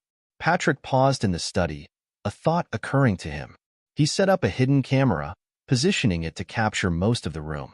If Christine or this Lorenzo character came snooping, he'd have evidence. He heard the shower start upstairs. It was now or never. Patrick slipped out of the house, tossing his packed bag into the trunk of his car. As he pulled out of the driveway, he caught a glimpse of Christine in the upstairs window, wrapped in a towel, her face twisted in fury. He drove, no clear destination in mind, just the burning need to put distance between himself and the life he thought he knew. His mind whirled with plans, with questions, with the beginnings of a strategy to fight back. As the familiar streets of his neighborhood faded in the rearview mirror, Patrick felt a determination settle over him. This wasn't the end. It was just the beginning of a war he intended to win. Patrick pulled into a small, nondescript motel on the outskirts of town. He paid cash for a week's stay, using a false name. The room was dingy and smelled of stale cigarettes, but it would do for now. He sat on the edge of the bed, head in his hands, trying to process the events of the day. His phone buzzed, a text from Christine. Where are you? He ignored it, instead pulling out his laptop. He needed to start piecing together what was happening. Who was Lorenzo McCullough? How long had this been going on? And most importantly, how was he going to fight back? Patrick opened his email, scanning through months of correspondence. Nothing stood out at first, but then he noticed a pattern. Small discrepancies in their joint account, money moving that he couldn't account for. His phone buzzed again. Another text from Christine. "You're making a mistake, Patrick. Come home and we can talk about this." He scoffed, typing out a reply before thinking better of it and deleting it. No, he wouldn't give her the satisfaction of a response. Not yet. Instead, he called his department head, Dr. Saul Godfrey. "Patrick, is everything all right?" "It's rather late," Saul answered, his voice groggy. "I'm sorry to disturb you, Saul," Patrick said, trying to keep his voice steady. "I need to take a leave of absence. Family emergency." There was a pause on the other end of the line. "Of course, Patrick. Take all the time you need. Is there anything I can do?" Patrick hesitated. Should he tell Saul about Christine's threats? No, not yet. He needed more information first. "No, thank you. I'll keep you updated." After hanging up, Patrick turned back to his laptop. He started a new document, typing out everything he knew so far. It wasn't much, but it was a start. As the first rays of dawn crept through the motel windows, Patrick finally allowed himself to close his eyes. But sleep didn't come easily. His dreams were filled with shadowy figures and betrayal, Christine's laughter echoing in the background. He woke with a start, momentarily disoriented by the unfamiliar surroundings. Then the events of the previous day came rushing back, and with them, a renewed determination. Patrick showered and changed, then headed out. He needed coffee and a plan. As he sat in a small diner, nursing a cup of bitter coffee, he made a list of his next steps. 1. Find out who Lorenzo McCullough is. 2. Gather evidence of the financial discrepancies. 3. Consult with Ted about legal options. 4. Secure his position at the university. His phone buzzed again. This time, it was Ted returning his call. "Patrick? What's going on?" "Your message sounded urgent." Patrick took a deep breath. "Ted, I need your help. It's Christine. She's trying to steal everything from me. There's a forged will, threats to my career. I don't know what to do." There was a long pause on the other end of the line. "Christ, Patrick. Okay, where are you? We need to talk face to face." Patrick hesitated. Could he trust Ted? He'd known him for years, but then again, he'd thought he knew Christine too. "I'd rather not say right now. Can we meet somewhere neutral? The coffee shop on 5th and Main?" "Sure, Patrick. I'll be there in an hour." As Patrick waited for Ted, he couldn't shake the feeling that he was being watched. Every time the bell above the door jingled, he tensed, half expecting to see Christine or the mysterious Lorenzo walk in. Finally, Ted arrived, looking worried. "Patrick, what the hell is going on?" Patrick took a deep breath and began to explain everything. The forged will, Christine's threats, the mysterious Lorenzo McCullough. Ted listened intently, his frown deepening with each new revelation. "This is serious, Patrick," Ted said when Patrick finished. "We need to move quickly. First things first, we need to secure your assets. I'll file for an emergency injunction to freeze your joint accounts. Then we need to start building a case." Patrick nodded, feeling a glimmer of hope for the first time since discovering the will. "What about Christine's threats to my career?" Ted's expression hardened. "Empty threats. We'll deal with them if she actually tries anything. For now, focus on gathering evidence. Document everything. And Patrick, be careful. If Christine is capable of this, there's no telling what else she might do." As they parted ways, Patrick felt a mix of emotions: fear, anger, determination. But most of all, he felt a fierce resolve. Christine and Lorenzo had picked the wrong man to mess with. He would fight back, and he would win. Patrick Elliott pulled into the parking lot of a rundown motel on the outskirts of town. The neon sign flickered weakly, half its letters burned out. He paid cash for a week's stay, using a false name. The room smelled of stale cigarettes and desperation, but it would do. He sat on the edge of the bed, laptop balanced on his knees. Time to start digging. Who the hell was Lorenzo McCullough? A quick search turned up more than Patrick expected.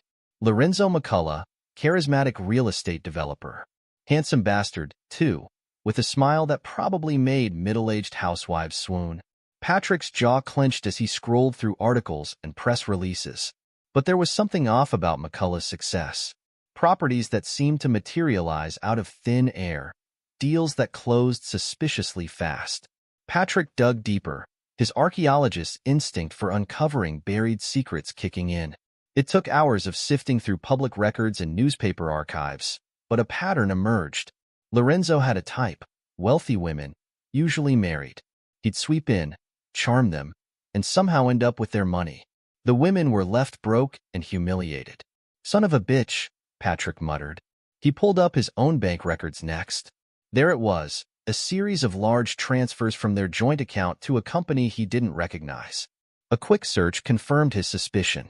It was one of Lorenzo's shell companies. Patrick's hands shook with rage as he opened his email. He had to know how deep this went. How long had Christine been betraying him? The answer made him sick. Months of correspondence between Christine and Lorenzo, hidden in a secret folder. They discussed their plan in nauseating detail: how to manipulate Patrick, how to siphon off his money, how to leave him with nothing. Patrick slammed the laptop shut, while rising in his throat. He'd been a fool, blind to what was happening right under his nose. But no more. He was going to fight back, and he was going to win. He reached for his phone, dialing Theodore Myers. "Ted? It's Patrick. We need to talk. I've found something." Across town, Christine paced in Lorenzo's sleek downtown apartment. "He's gone." Packed a bag and disappeared. Lorenzo lounged on the leather sofa, looking unconcerned. "Relax, darling. Where's he going to go?" Christine glared at him. "You don't know Patrick. He's not as stupid as you think." Lorenzo's eyes narrowed. "Watch your tone. Remember who got you out of that boring life?" Christine bit back a retort. She'd made her choice, for better or worse. "We need to move faster, before he figures out what's really going on." Lorenzo stood, pulling her close. "Don't worry your pretty little head. I've dealt with his type before. By the time he realizes what's happening, it'll be too late." Patrick met Ted at a quiet coffee shop the next morning. The lawyer listened in growing disbelief as Patrick laid out what he discovered. "Jesus, Patrick, this is bigger than I thought. We need to build an airtight case." Patrick nodded. "I'm not stopping until I take them both down. What's our next move?" Ted leaned in. "We need more allies. People who can vouch for your character, protect your interests. Who can we trust?" Patrick thought for a moment. "Dr. Saul Godfrey, my department head. He's always had my back. And there's a former student of mine, Trevor Joseph. He's a private investigator now." Ted nodded approvingly. "Good. I'll start building the legal case. You reach out to them. And Patrick, be careful. These people are dangerous." Patrick's next stop was the university. He found Dr. Godfrey in his office, surrounded by stacks of papers and ancient artifacts. "Patrick, come in, come in. How's that family emergency?" Patrick closed the door behind him. "Saul, I need your help. It's worse than I thought." He laid out the situation: the forged will, Christine's betrayal, Lorenzo's scheme. Saul listened in stunned silence. "My God, Patrick, what can I do? I need you to protect my position here. Christine's threatened to ruin my career with false accusations. I can't lose everything I've worked for." Saul's face hardened. "Not on my watch. You're one of our best, Patrick. I'll make sure the board knows it. Take whatever time you need to sort this out." Relief washed over Patrick. "Thank you, Saul. I won't forget this." His next call was to Trevor Joseph. The young man answered on the second ring. "Professor Elliot? This is unexpected." "Trevor, I have a job for you. It's complicated, and it's personal. Are you interested?" There was a pause on the other end of the line. "For you, Professor?" "Absolutely. What do you need?" Patrick explained the situation. Trevor let out a low whistle. "That's one hell of a mess, Professor. But don't worry. I'm on it. I'll start digging into Lorenzo's background, see what skeletons I can find." With his team assembled, Patrick felt a surge of hope. He wasn't alone in this fight. His final call was to his sister, Charlotte. She answered with her usual cheerful tone, but it quickly turned to concern as Patrick spoke. "Oh, Pat, I'm so sorry. Of course you can stay with me. As long as you need." Patrick's voice caught. "Thanks, Char. I don't know what I'd do without you." That evening, they gathered at Charlotte's house: Patrick, Ted, Saul, Trevor, and Charlotte. The dining room table was covered in papers, laptops open to various documents. Ted took charge. All right, let's build this case. Trevor, what have you found on Lorenzo? Trevor grinned. Oh, you're going to love this. Our boy Lorenzo has quite the history. I've uncovered at least 3 other cases of him seducing wealthy women and swindling them. He's good at covering his tracks, but not good enough. Patrick leaned forward. Can we use this in court? Ted nodded. Absolutely. It establishes a pattern of behavior. What else? Saul spoke up. I've secured Patrick's position at the university. Any attempts to discredit him will be met with fierce resistance. Charlotte squeezed Patrick's hand. And you've got a safe place to stay as long as you need it. Patrick looked around at his allies, feeling a surge of gratitude. Thank you. All of you. I couldn't do this alone. Ted cleared his throat. Now, we need to be smart about this. Patrick, you need to lay low. Let us do the legwork. The less Christine and Lorenzo know about what we're doing, the better. Patrick nodded reluctantly. He hated feeling helpless, but he knew Ted was right. As the meeting broke up, Patrick pulled Trevor aside. There's one more thing. I need you to keep an eye on Lorenzo's office. If you can plant a listening device, even better. Trevor raised an eyebrow. That's walking a fine legal line, Professor. Patrick's face hardened. I don't care. I need to know what they're planning. Trevor studied him for a moment, then nodded. All right, I'll see what I can do. Days passed. Patrick threw himself into the investigation, poring over financial records and emails. He barely slept, fueled by a burning need for justice. It was nearly midnight when Trevor called. Professor, I'm outside Lorenzo's office. The cleaning crew just left. If I'm going to plant that bug, now's the time. Patrick's heart raced. Do it. But be careful. He paced Charlotte's guest room, waiting for Trevor to call back. An hour passed. Then 2. Just as he was about to call Trevor, his phone buzzed. Trevor? What happened? Professor, you're not going to believe this. I almost got caught. Lorenzo and Christine showed up just as I was finishing. Patrick's blood ran cold. Are you all right? Did they see you? No, I hid in a supply closet. But Professor, I overheard them talking. They're planning to have you committed. They're going to claim you're having a mental breakdown. Patrick's mind raced. This was worse than he'd imagined. Did you get the bug planted? Yeah, it's in place. But Professor, there's something else. In my haste to get out, I think I left something behind. A pin. It has the university logo on it. Patrick cursed under his breath. All right, get out of there. We'll deal with this in the morning. He hung up, his mind whirling. They were trying to have him committed. It was a clever move. If they succeeded, everything he said would be dismissed as the ravings of a madman. He had to move fast. But as he reached for his laptop, a wave of exhaustion hit him. When was the last time he'd slept? He couldn't remember. Patrick sank onto the bed, closing his eyes for just a moment. He'd rest for a few minutes, then get back to work. He woke with a start, sunlight streaming through the windows. His phone was buzzing insistently. Hello, he answered groggily. Patrick, it's Ted. We've got a problem. Christine's lawyers have filed a petition for emergency guardianship. They're claiming you're mentally incompetent. Patrick sat up, fully awake now. On what grounds? They're saying you've been exhibiting erratic behavior, making wild accusations. They've got statements from your neighbors about you leaving suddenly in the middle of the night. Patrick's mind raced. That's when I left after confronting Christine. Damn it. Ted's voice was grim. This is serious, Patrick. If they succeed, you'll lose control of everything. Your assets, your decision-making power, everything. What do? We fight back. Hard. I'm filing counter motions now. We need to show you're of sound mind. That means you need to be visible. Patrick, go to work.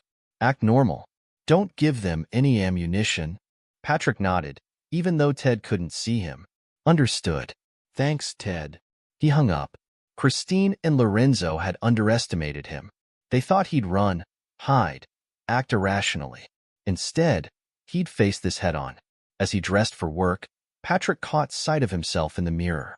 He looked tired, drawn, but his eyes burned with determination. He wasn't going to let them win. Not now, not ever. Patrick Elliott sat in Dr. Saul Godfrey's office, his fingers drumming an impatient rhythm on the armrest. The plan was in motion, but everything hinged on Lorenzo taking the bait. Are you sure this will work? Saul asked, worry lines creasing his forehead. Patrick's jaw clenched. It has to. We're out of options.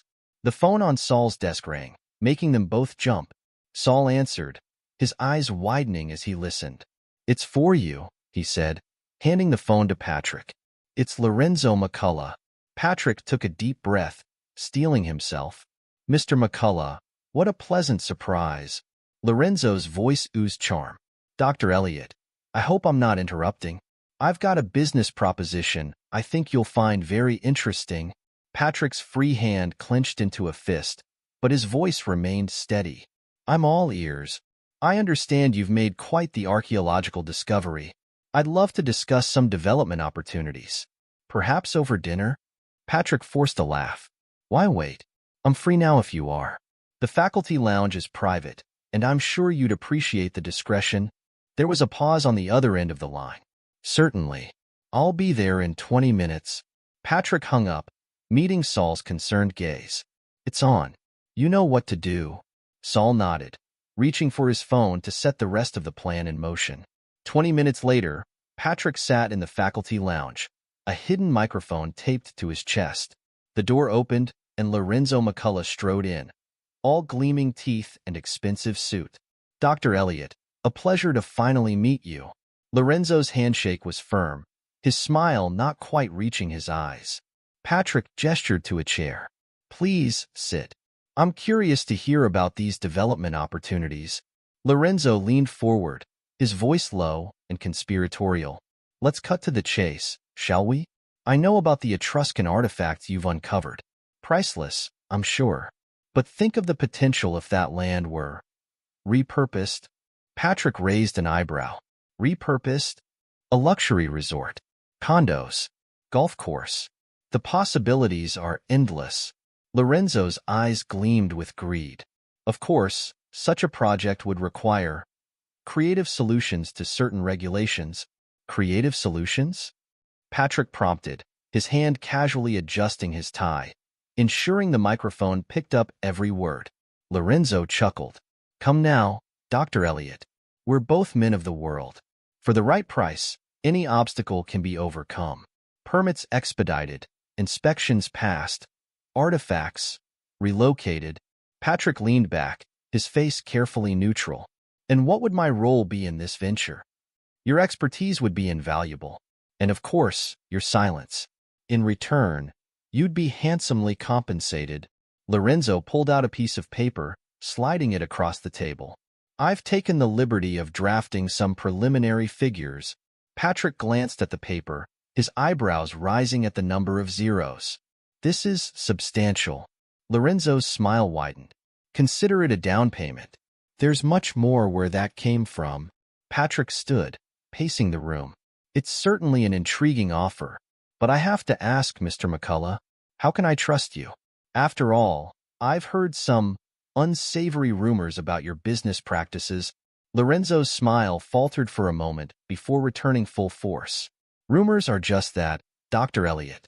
Jealous competitors spreading lies. I assure you, my business dealings are entirely above board. Patrick turned, facing Lorenzo. Really? So if I were to look into your past projects, I wouldn't find any irregularities? No swindled investors? No mysteriously vanishing funds? The color drained from Lorenzo's face. What are you implying? Patrick's voice hardened. I'm not implying anything. I'm telling you that I know exactly who you are and what you've done. To those other women. To my wife. To me. Lorenzo stood abruptly, his charm evaporating. You have no proof. Patrick smiled coldly. Don't I? This entire conversation has been recorded, Lorenzo. Your offer to bribe me, your admission of planning to violate regulations. And that's just the tip of the iceberg. Lorenzo lunged forward, grabbing Patrick by the shirt. You son of a bitch. I'll destroy you. The door burst open. Ted Myers walked in, followed by 2 police officers. Lorenzo McCullough, you're under arrest for attempted bribery. conspiracy to commit fraud, and a host of other charges will be adding as we dig deeper. As the officers handcuffed Lorenzo, Patrick straightened his shirt. "Oh, and Lorenzo? You might want to call your lawyer. I have a feeling you're going to need one." Lorenzo snarled as he was led away. "This isn't over, Elliot." Patrick watched him go, a satisfaction settling over him. One down, one to go. The next morning, Patrick stood in the police station, watching through a two-way mirror as detectives interviewed Christine. She sat ramrod straight, her face a mask of indignation. "This is ridiculous," she snapped. "I don't know anything about forged wills or embezzlement." The detective slid a folder across the table. "Then perhaps you can explain these emails between you and Mr. McCullough, or these bank transfers." Christine's composure cracked. "I want my lawyer." Patrick turned to Ted, who stood beside him. "What now?" Ted's smile was predatory. "Now, we go for the jugular. I've filed for an emergency divorce and asset freeze. Dr. Godfrey is prepared to make a statement to the board, backing you completely. And Trevor's evidence on Lorenzo's past crimes is damning." Patrick nodded, a weight lifting from his shoulders. "Let's finish this." The next few days were a whirlwind. Patrick presented the forged will and financial records to the police, watching as the case against Christine and Lorenzo grew stronger by the hour. Trevor Joseph's investigation had uncovered a trail of victims across 3 states, each with a similar story of seduction and betrayal. Dr. Godfrey stood before the university board, his voice ringing with conviction. Dr. Elliot is not only innocent of any wrongdoing, but he has been the victim of a vicious conspiracy. This university stands behind him completely. Christine and Lorenzo's attempts to fight back crumbled under the weight of evidence. Their lawyers looked increasingly desperate as each new piece of information came to light. Finally, the day of the trial arrived. Patrick straightened his tie as he prepared to take the stand. Ted gave his shoulder a reassuring squeeze. "You've got this, Patrick. Just tell the truth." Patrick nodded, stepping up to the witness stand. As he was sworn in, he caught sight of Christine and Lorenzo, both looking pale and defeated. "Dr. Elliot," the prosecutor began, "please tell the court how you discovered the forged will." Patrick took a deep breath and began his story. He spoke of finding the will in his father's storage unit, of confronting Christine, of the threats and manipulation. He detailed the investigation, the evidence they'd uncovered, the elaborate trap they'd set for Lorenzo. As he spoke, Patrick could see the jury's expressions changing from skepticism to outrage. Christine's lawyer attempted to paint Patrick as unstable, but his calm, measured responses undermined their efforts. "Dr. Elliot," Christine's lawyer sneered, "isn't it true that you've been under immense stress lately? That you've been acting erratically?" Patrick's gaze was steady. "The only stress I've been under is that caused by discovering my wife's betrayal and the plot to steal everything I've worked for. My actions have been those of a man fighting to uncover the truth and protect himself from those who would destroy him." The lawyer faltered, unable to shake Patrick's composure. As the trial progressed, the prosecution's case seemed insurmountable. Bank records, emails, recorded conversations, the evidence piled up, painting a damning picture of Christine and Lorenzo's scheme. Then came the moment that sealed their fate. Lorenzo, seeing the writing on the wall, turned on Christine. "It was all her idea," he shouted, pointing at Christine. "She came to me, said she was tired of her boring husband, wanted more excitement, more money. She's the one who forged the will." Christine's face contorted with rage. "You lying bastard. You're the one who seduced me, who came up with this whole plan." The courtroom erupted into chaos as Christine and Lorenzo hurled accusations at each other. The judge's gavel banged repeatedly, calling for order. In the end, the jury's deliberation was brief. The verdict was unanimous, guilty on all counts. The judge's voice was stern as he delivered the sentence. "Christine Elliott and Lorenzo McCullough, your actions show a callous disregard for the law and for basic human decency. You preyed on trust and manipulated emotions for your own gain.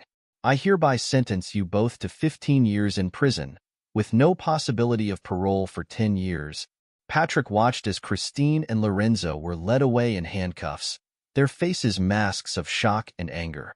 He felt no satisfaction, no joy, only a profound relief that it was finally over. Outside the courthouse, reporters clamored for a statement. Patrick stepped up to the microphones, Ted and Dr. Godfrey flanking him. "Justice has been served today," Patrick said, his voice steady. "But this isn't a victory to celebrate. It's a tragedy, a reminder that trust can be betrayed, that people aren't always what they seem. My hope is that others can learn from this, can be more vigilant, more aware."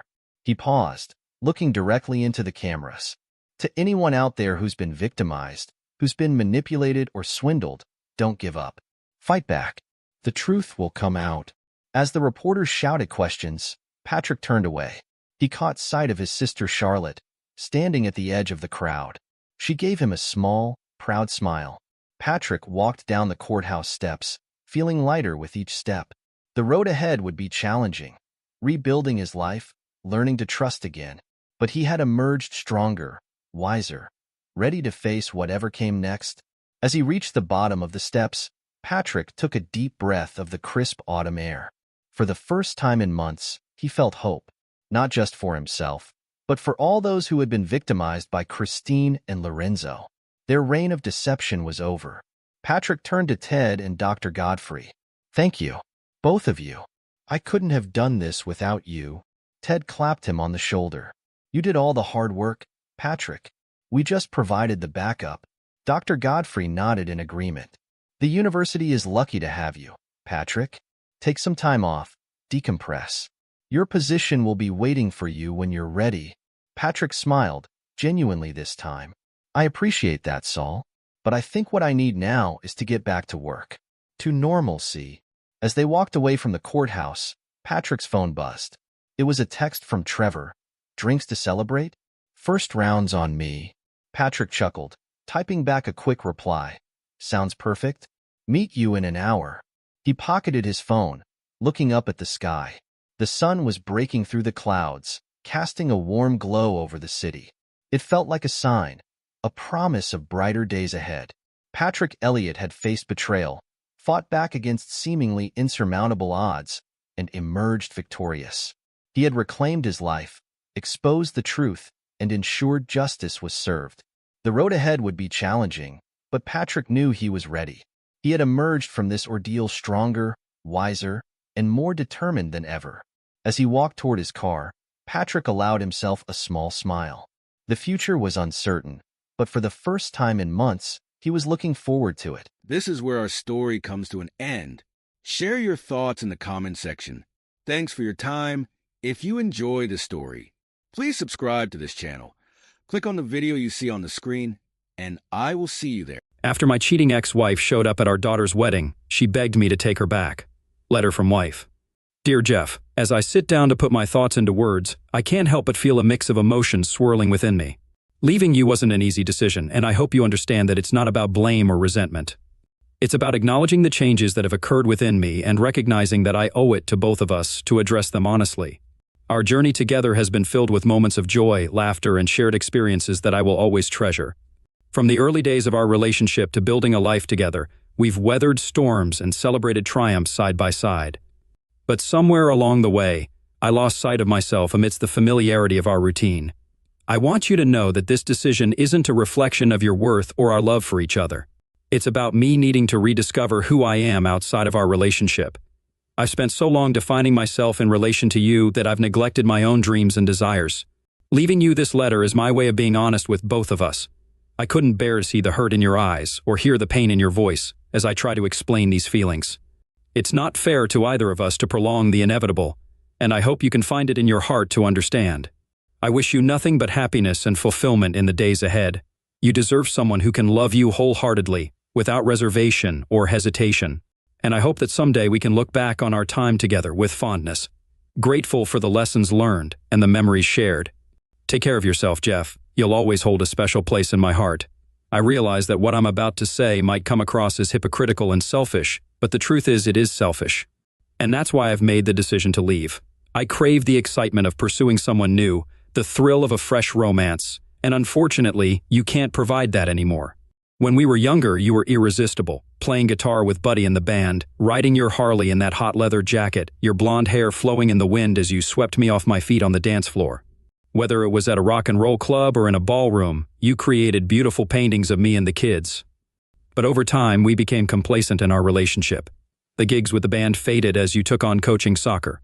The Harley now sits idle in the garage beneath the kids' sports gear in front of the minivan, and my knees can't keep up on the dance floor anymore, though you still have that beautiful hair. Now that the kids are grown, I no longer feel comfortable with the minivan lifestyle that you seem to have embraced. I want to assure you that I haven't cheated on you, and you remain the only man I've ever been romantic with. However, I have found myself drawn to other men. Before I considered any further actions, I felt it was necessary to end things with you. I couldn't bear the idea of betraying your trust by sneaking around behind your back, Jeff. I've always loved you too much for that. I'm certain our paths will cross again, but I have no desire to discuss this matter with you. I've already spoken with Sam and asked him to handle our divorce proceedings. He's prepared the necessary paperwork, leaving you with everything except my clothing and personal belongings, which I've already taken. I've also agreed to split my pension with you and take on half of our debts, excluding the mortgage. It's only fair, after all, I played a role in incurring those debts, and I want to ensure fairness. Please grieve in private so that when we attend events for the kids, we can avoid any unnecessary drama. However, I believe in fairness, so if you feel the need to respond, I promise to read your letter carefully and respect your thoughts. With love, Ellen. I poured over the note repeatedly, rooted to the spot in the kitchen where I found it. Tears hadn't come, not yet. I was too numb. There were no signs of this impending revelation, no expression of dissatisfaction, no indication of desires unmet, no arguments, and no hints of another man in her life.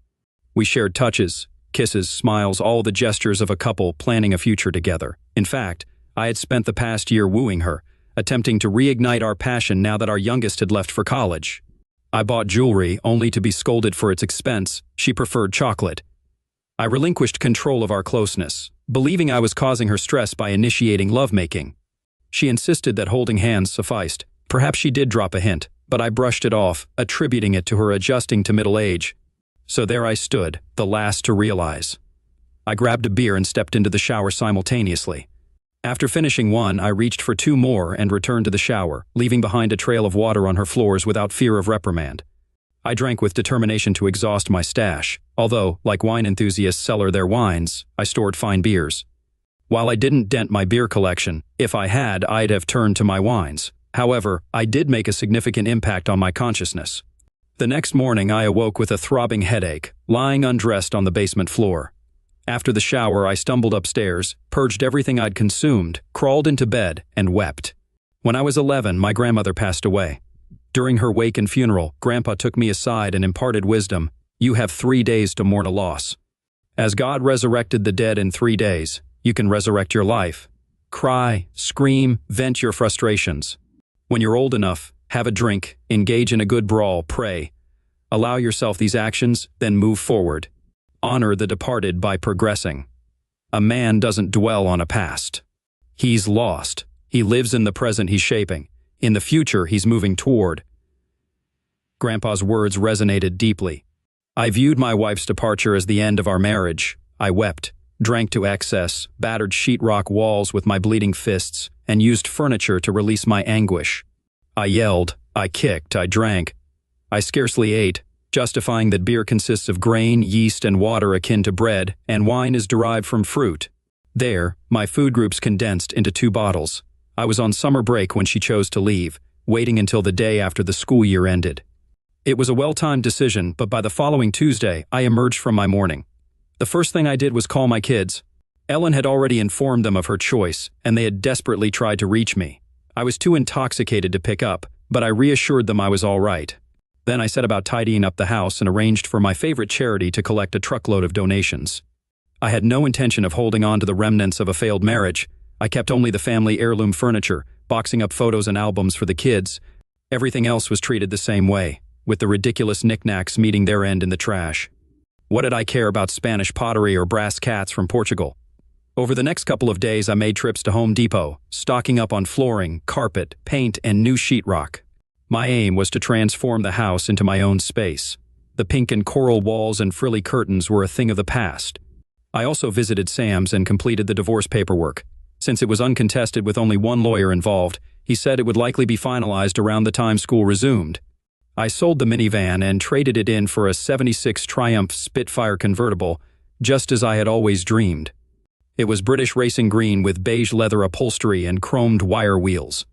After clearing out the garage of unused clutter, unpacking the Harley was a breeze. Yet the most significant decision I made was reaching out to Buddy. That call altered my life as swiftly as my wife's departure letter had just days before.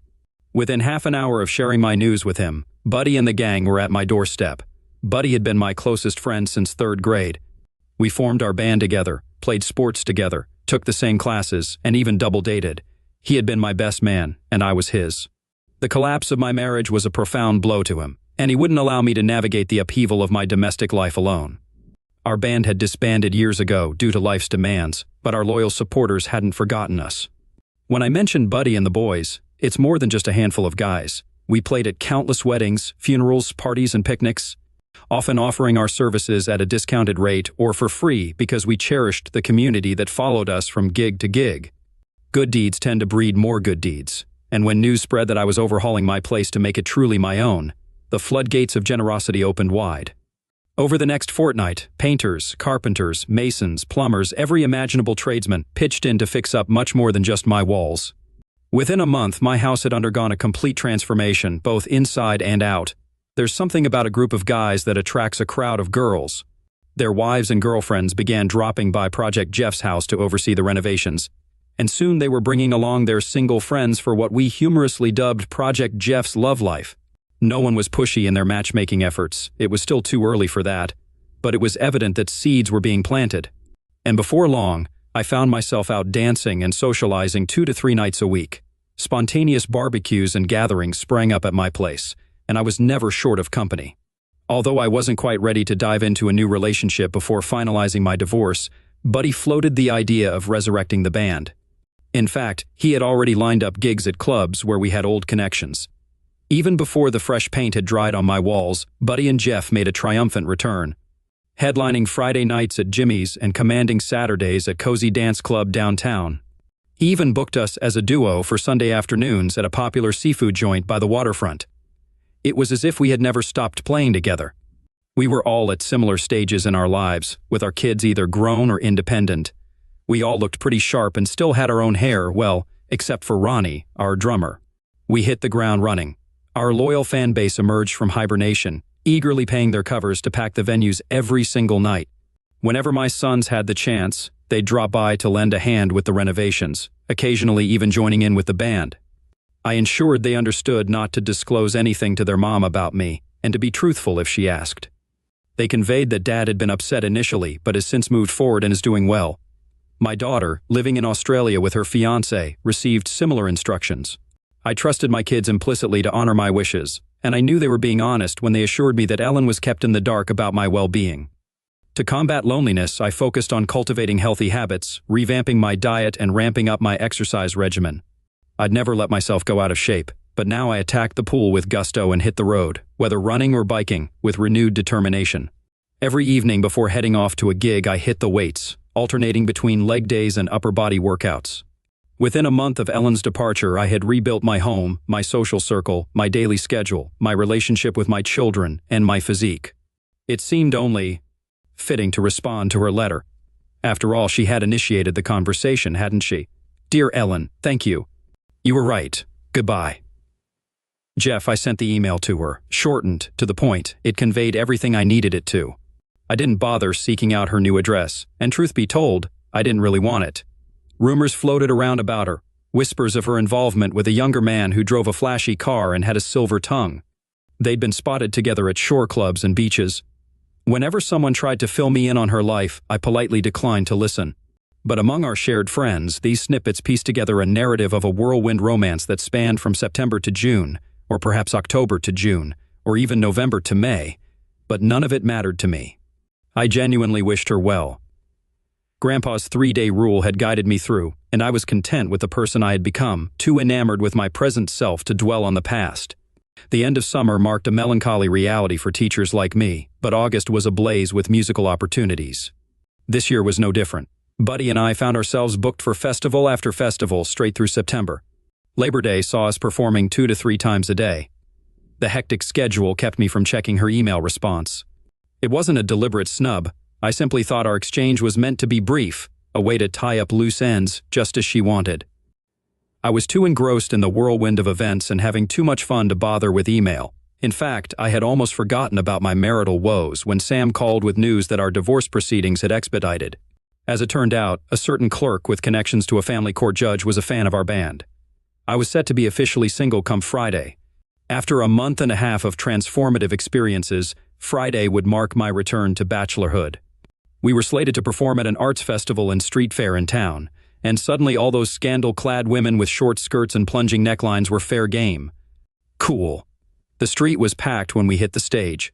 We cranked up the amps to outdoor settings and unleashed our hard-driving blues style. We played covers, belted out originals, and jammed out impromptu tunes, getting the crowd fired up and dancing. It felt exhilarating. The guys had rummaged through our archives and unearthed our old masters from back in the day. We never got around to recording an album before life got in the way, but now we had enough material to fill a couple of makeshift albums. CDs were much easier to produce than vinyl, and we compiled a mix of old and new tracks that flew off the sales table.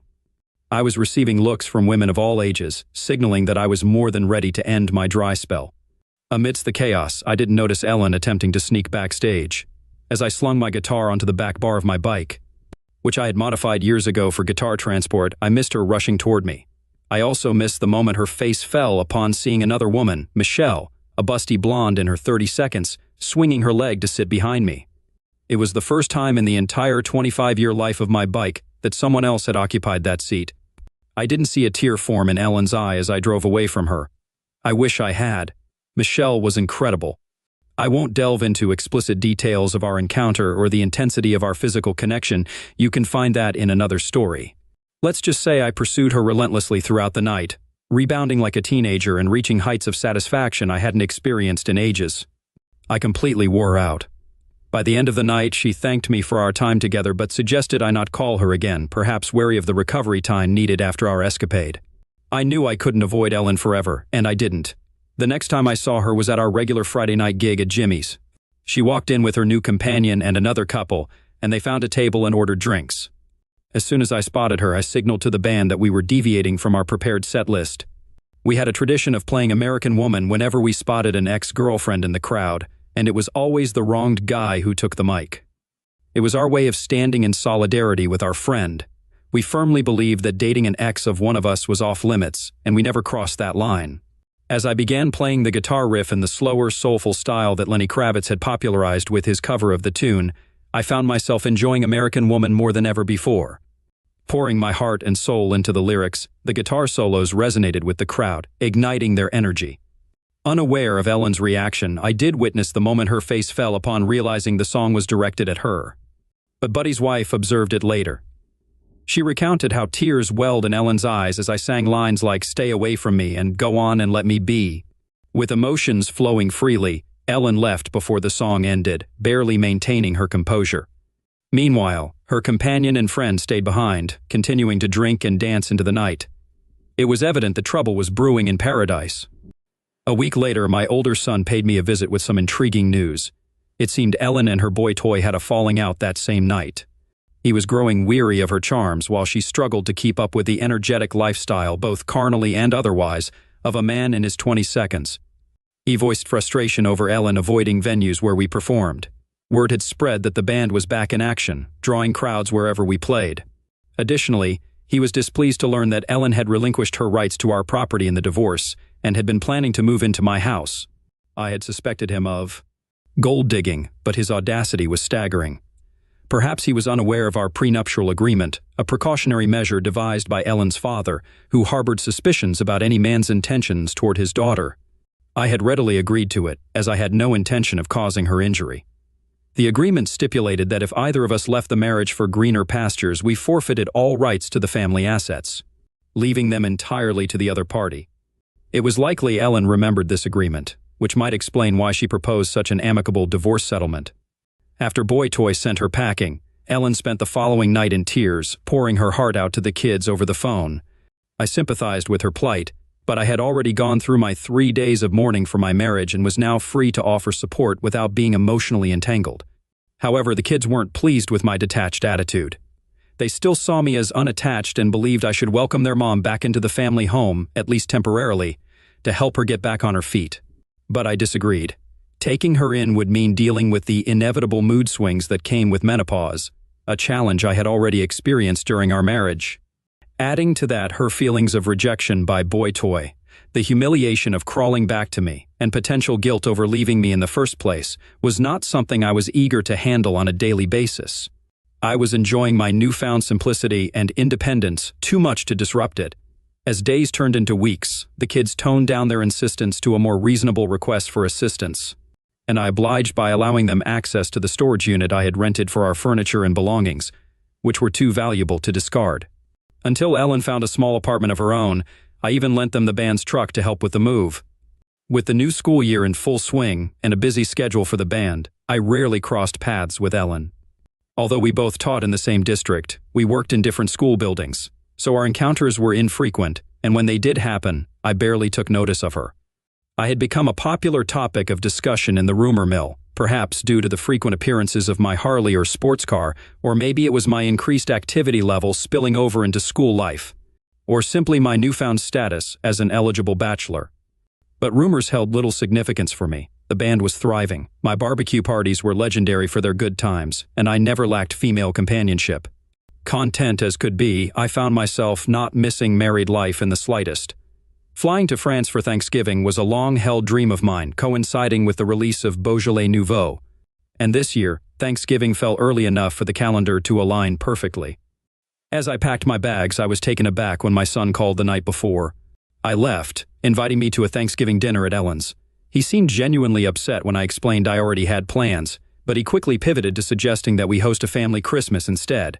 He and his girlfriend offered to handle the cooking, with the condition that I provide the venue. He mentioned that all 3 kids would be coming into town and expressed their desire for a special day to reminisce.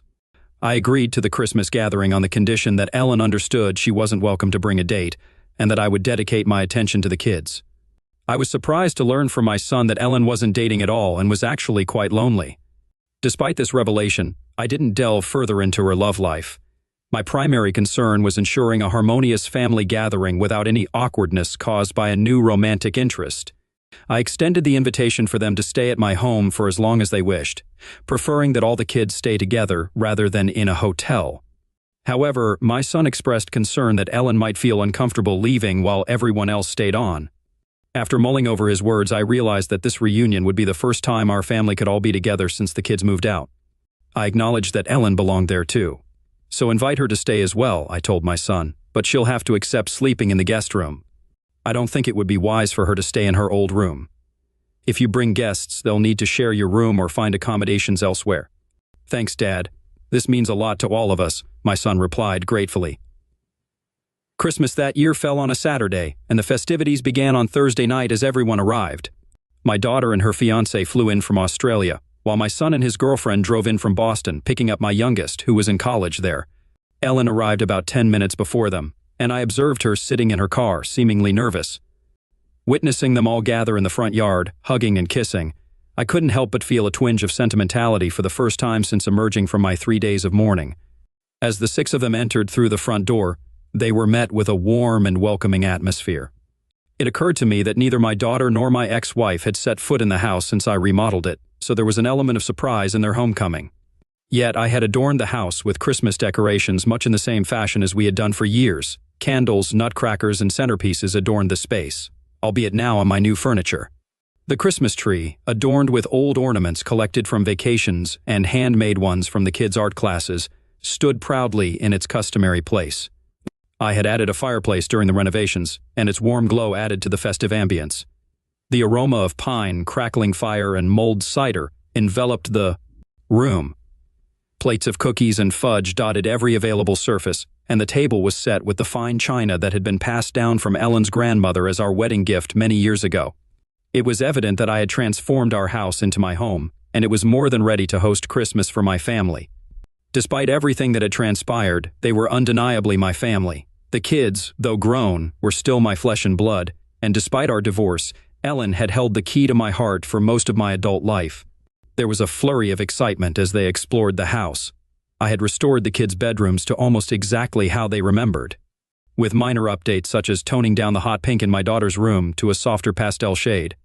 I had replaced their old single beds with comfortable queen sets while preserving their childhood desk and dresser sets with new headboards to match. The spacious guest room had been converted into a studio, complete with a drafting table by the window for painting and ample space for musical instruments, amps, and recording gear. I'd also expanded one side of the ground floor, transforming a small library into a large room with a TV and pool table. The living room had been meticulously arranged around the new fireplace, now adorned with brand new Christmas stockings, one for each of us, including Ellen. The sight of the stockings sparked an instant rush of nostalgia in the kids. With mischievous grins, they darted towards their stockings, and in that moment, it was as if time itself reversed, and they became carefree children again, eagerly diving into the holiday spirit. The older two, with a touch of maturity, retrieved their partner's stockings as well, each recounting cherished memories the stockings evoked. Our tradition had always been to lovingly fill the stockings with small, inexpensive gifts and treats before moving on to the main presents under the tree. Soon the air was filled with the sound of laughter and the rustling of wrappers as they nibbled on cookies and chocolates, donned silly novelty socks, and reveled in the joy of Christmas morning. "Dad, your stocking is empty. We didn't know, so we didn't bring anything to stuff it," they exclaimed. Taking my stocking from the mantel, I peered inside. "No, my dear, you did fill it. You're all here reminiscing, laughing, and playing. You're filling it now with the essence of Christmas. You're filling it with love." With hugs and kisses exchanged, we wished each other a Merry Christmas. Ellen lingered in our embrace a bit longer than expected, but it felt natural, and for a moment, it was as if we were still one big happy family.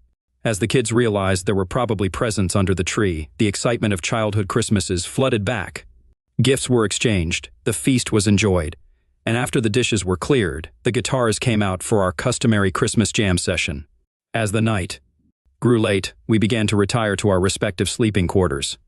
Ellen moved towards the hall closet to retrieve her coat. "Thank you for being so kind to me today. I really appreciate spending Christmas Day with you and the kids. I know I have myself to blame, but of all the things I gave up, I miss the family time the most. Well, the kids are all grown and on their own now.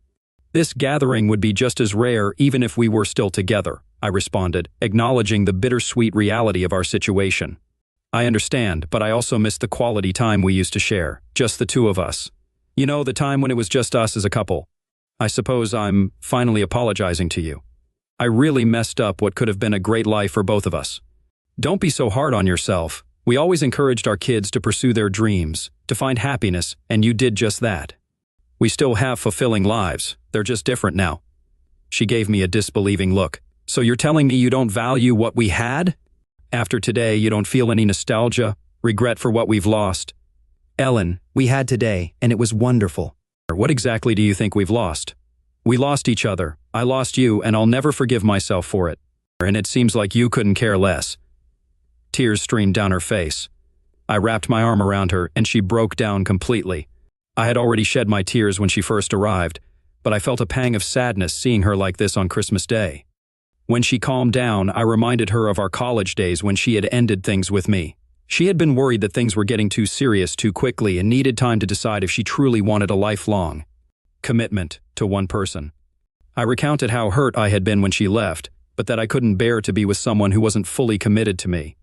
I explained how I had given myself a mourning period after our marriage ended and had emerged ready to embrace life again. Today, she was a beautiful part of my life, and for that, I was grateful. I remained composed, which helped calm her tears. I asked her to spend the night, set up the studio bed, and provided her with one of my t-shirts and a robe. Returning upstairs after securing the house, I heard her crying, doubting she would sleep. Nonetheless, I slept soundly. The following day felt like an extension of Christmas, and I was delighted when we urged her to stay the entire weekend. We avoided discussing our past while the kids were around, but I noticed familiar expressions from our marriage in Ellen's eyes. There were the "I love you so much" and "you're wonderful" smiles. I even responded to a few silent requests for hugs and kisses. We seemed to understand each other as we did when we were married. At meals, she poured her coffee, and I added just the right amount of milk. I buttered my pancakes, and she applied the perfect amount of maple syrup. We completed each other's sentences. However, we slept in separate rooms. After the children departed together, leaving my daughter to visit Boston with the boys and then head to Vermont for skiing, Ellen and I were alone in our jointly owned home. I tended to the fire while she opened a bottle of wine. We sat and conversed, reminiscing, joking, and eventually delving into serious matters. I acted foolishly, wrongly, and cruelly. I understand I can never fully make amends, and I don't expect your forgiveness, but I do want to apologize. I hope we can at least be friends again. You weren't just my husband, you were my best friend, my confidant, my most trusted ally, my partner in mischief, and I miss every part of you dearly. I smiled at her, and the floodgates opened.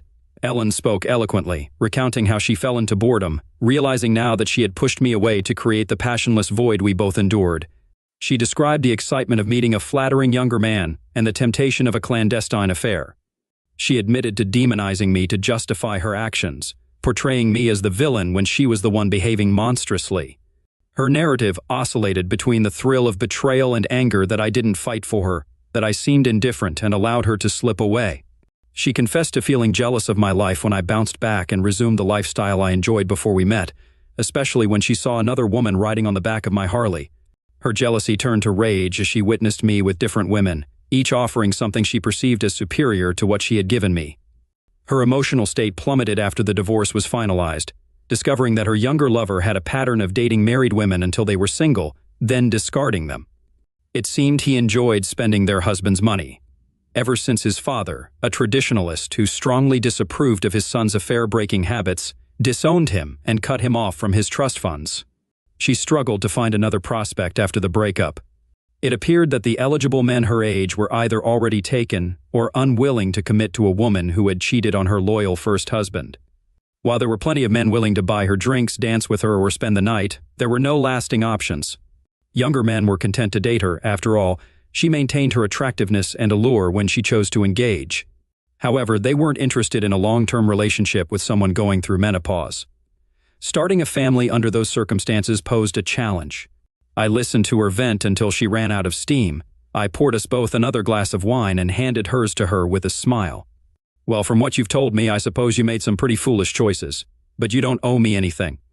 As I mentioned before, you pursued your desires, and I loved you enough to let you go. I wished I could have captured her expression at that moment. It was clear she hadn't anticipated my response being tied to my love for her. I forgave you almost immediately. How could I hold you in a marriage when you wanted out? I couldn't keep you confined or restricted. If I had forbidden something, you would have simply hidden it from me and proceeded anyway. Though your note may have seemed harsh initially, looking back, it streamlined things for us. We avoided property disputes and didn't have to worry about custody since our children were grown. I should thank you for that. So, I'm no longer your husband, and it may take some time before you consider me a best friend or advisor. Trust is certainly an issue for me, but if you're willing to trust my advice, that label is yours to decide. Partner in crime might be a bit too romantic for where we are now, but how about we just call ourselves friends? Tears welled up in her eyes as she melted into my embrace. She decided to stay another night. But no, let's not go there. We slept separately. We simply had a lot to catch up on. It seemed we were comfortable sharing the parenting role again. The following day, she went home to prepare for a New Year's trip to join the kids in Boston. I had gigs lined up all week. It's a highly lucrative time for musicians. The added benefit was that my focus was on my music, and Ellen hardly crossed my mind. With the start of the new school term after New Year's, my schedule left little room to see Ellen. Our paths crossed next at an in-service conference in April. We ended up sitting beside each other and found ourselves sharing a table for lunch. We had a delightful conversation centered around my daughter's upcoming marriage in Australia. It seemed we were reverting to our roles as friends. Towards the end of the lunch, she thanked me for treating her well, both that day and at Christmas. She expressed happiness that we could move forward as friends and then asked me for a favor. She blushed, hesitated a bit, and finally stammered out a request to go for a ride on the Harley one Saturday. I responded eagerly, affirming that Sunday was forecasted to be warm and beautiful with no prior commitments. I suggested we take a ride up north, stop for a pleasant lunch, and relish some time in the fresh air. She was cheerful and animated. Memories of her on the bike with me when we were younger flooded back. Those days always ended with passionate moments inspired by hours of her holding on to me from behind as we rode, her hands exploring my chest and, well, you can imagine without further detail. She always joked about the next time we'd go for a ride with something powerful between her legs, and the motorcycle was nice too. I wasn't sure if I could resist her, and I was right. I couldn't. We rode up to the falls, and I felt her hands wander. We hiked to the top of the falls and followed the long trail through the woods back down to the bike. We stopped in a quaint little town and wandered the streets, browsing antique shops. It was the type of day I typically detested, but spending time with this woman, who I had always seen as beautiful in every way, made it enjoyable. Lunch was delightful. By dinner time, we had returned south and stopped at a charming seafood dock for dinner. With candlelight, delicious food, and the gentle lapping of waves at the dock, it was evident she was being treated to a special evening. I took her home, to my home, our home. I took her to bed, our bed, my bed. Yes, we made love. This time it seemed we were now sharing the role of lovers together.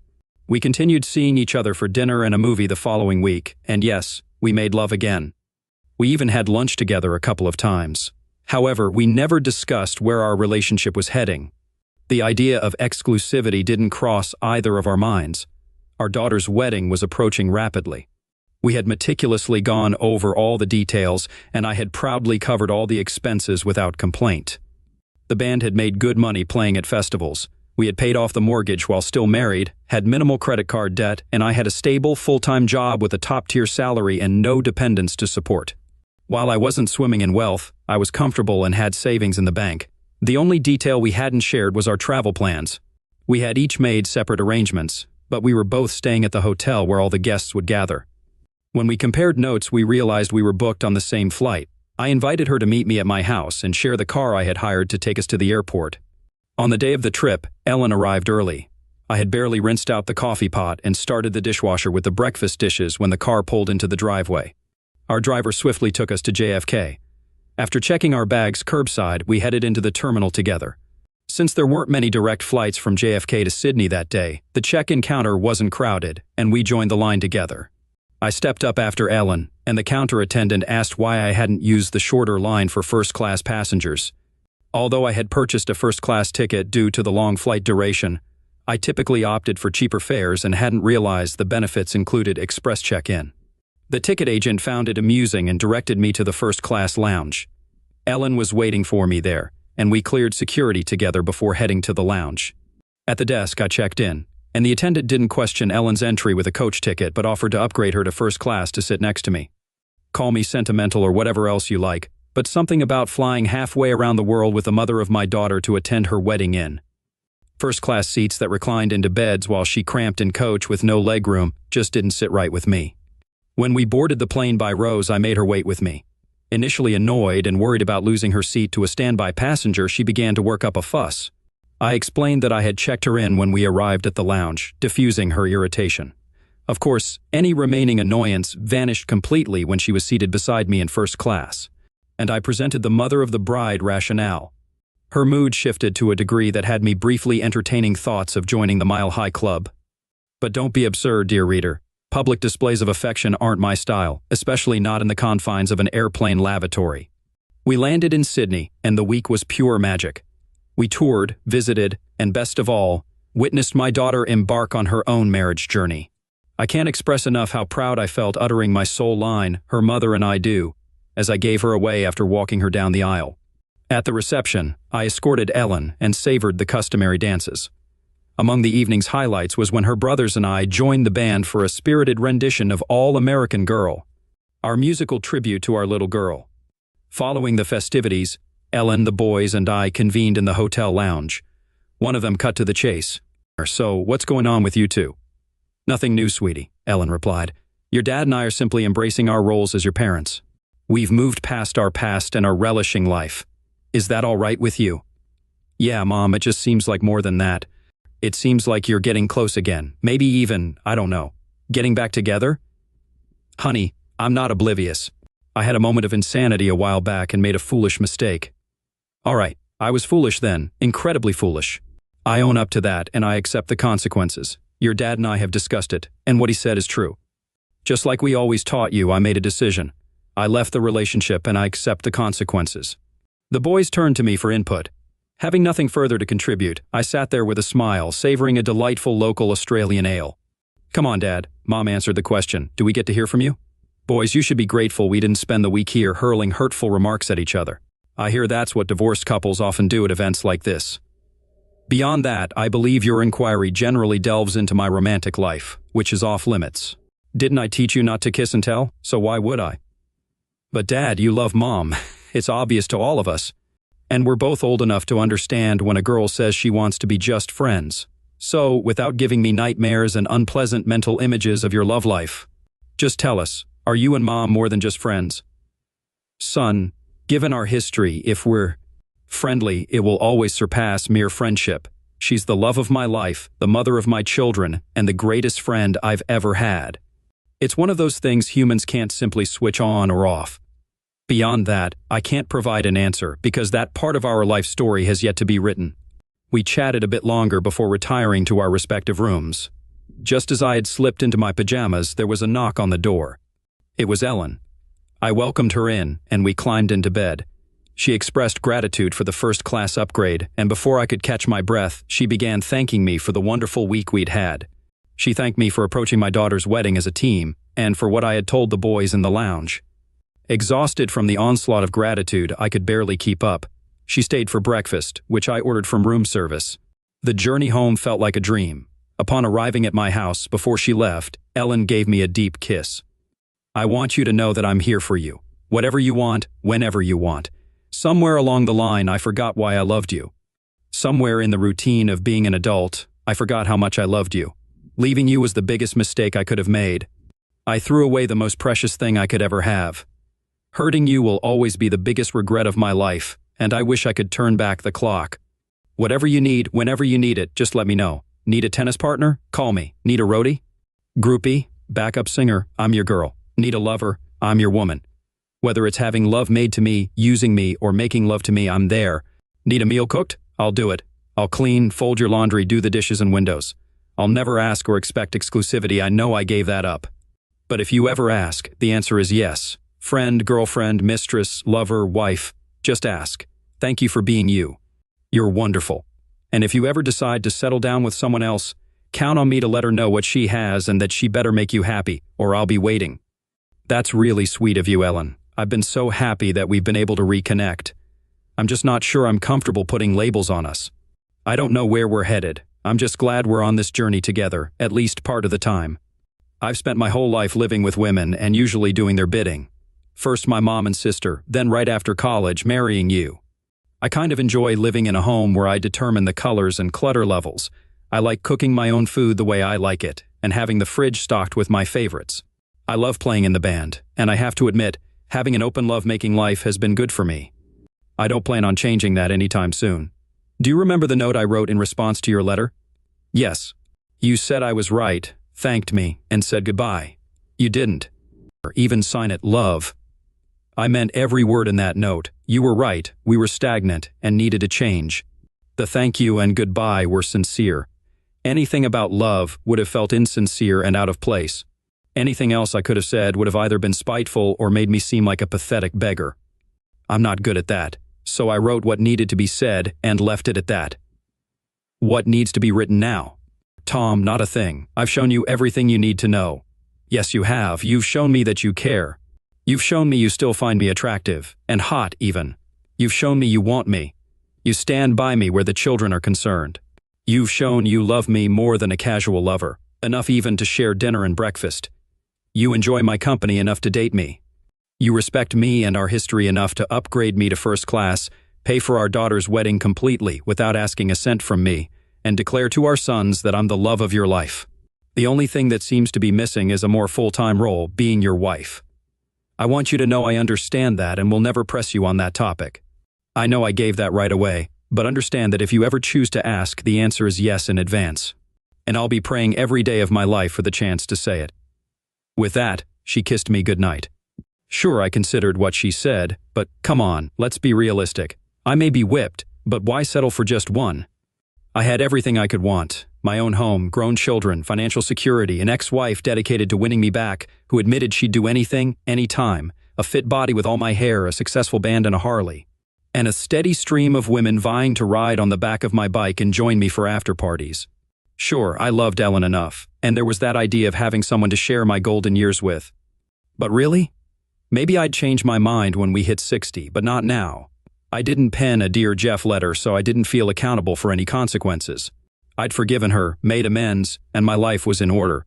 So I dialed the number of that busty blonde who hopped on my Harley after the street festival and became my first post-divorce fling. She giggled when I asked if she was serious about never hearing from me again, assuring me she was okay and up for a rendezvous. She invited me over.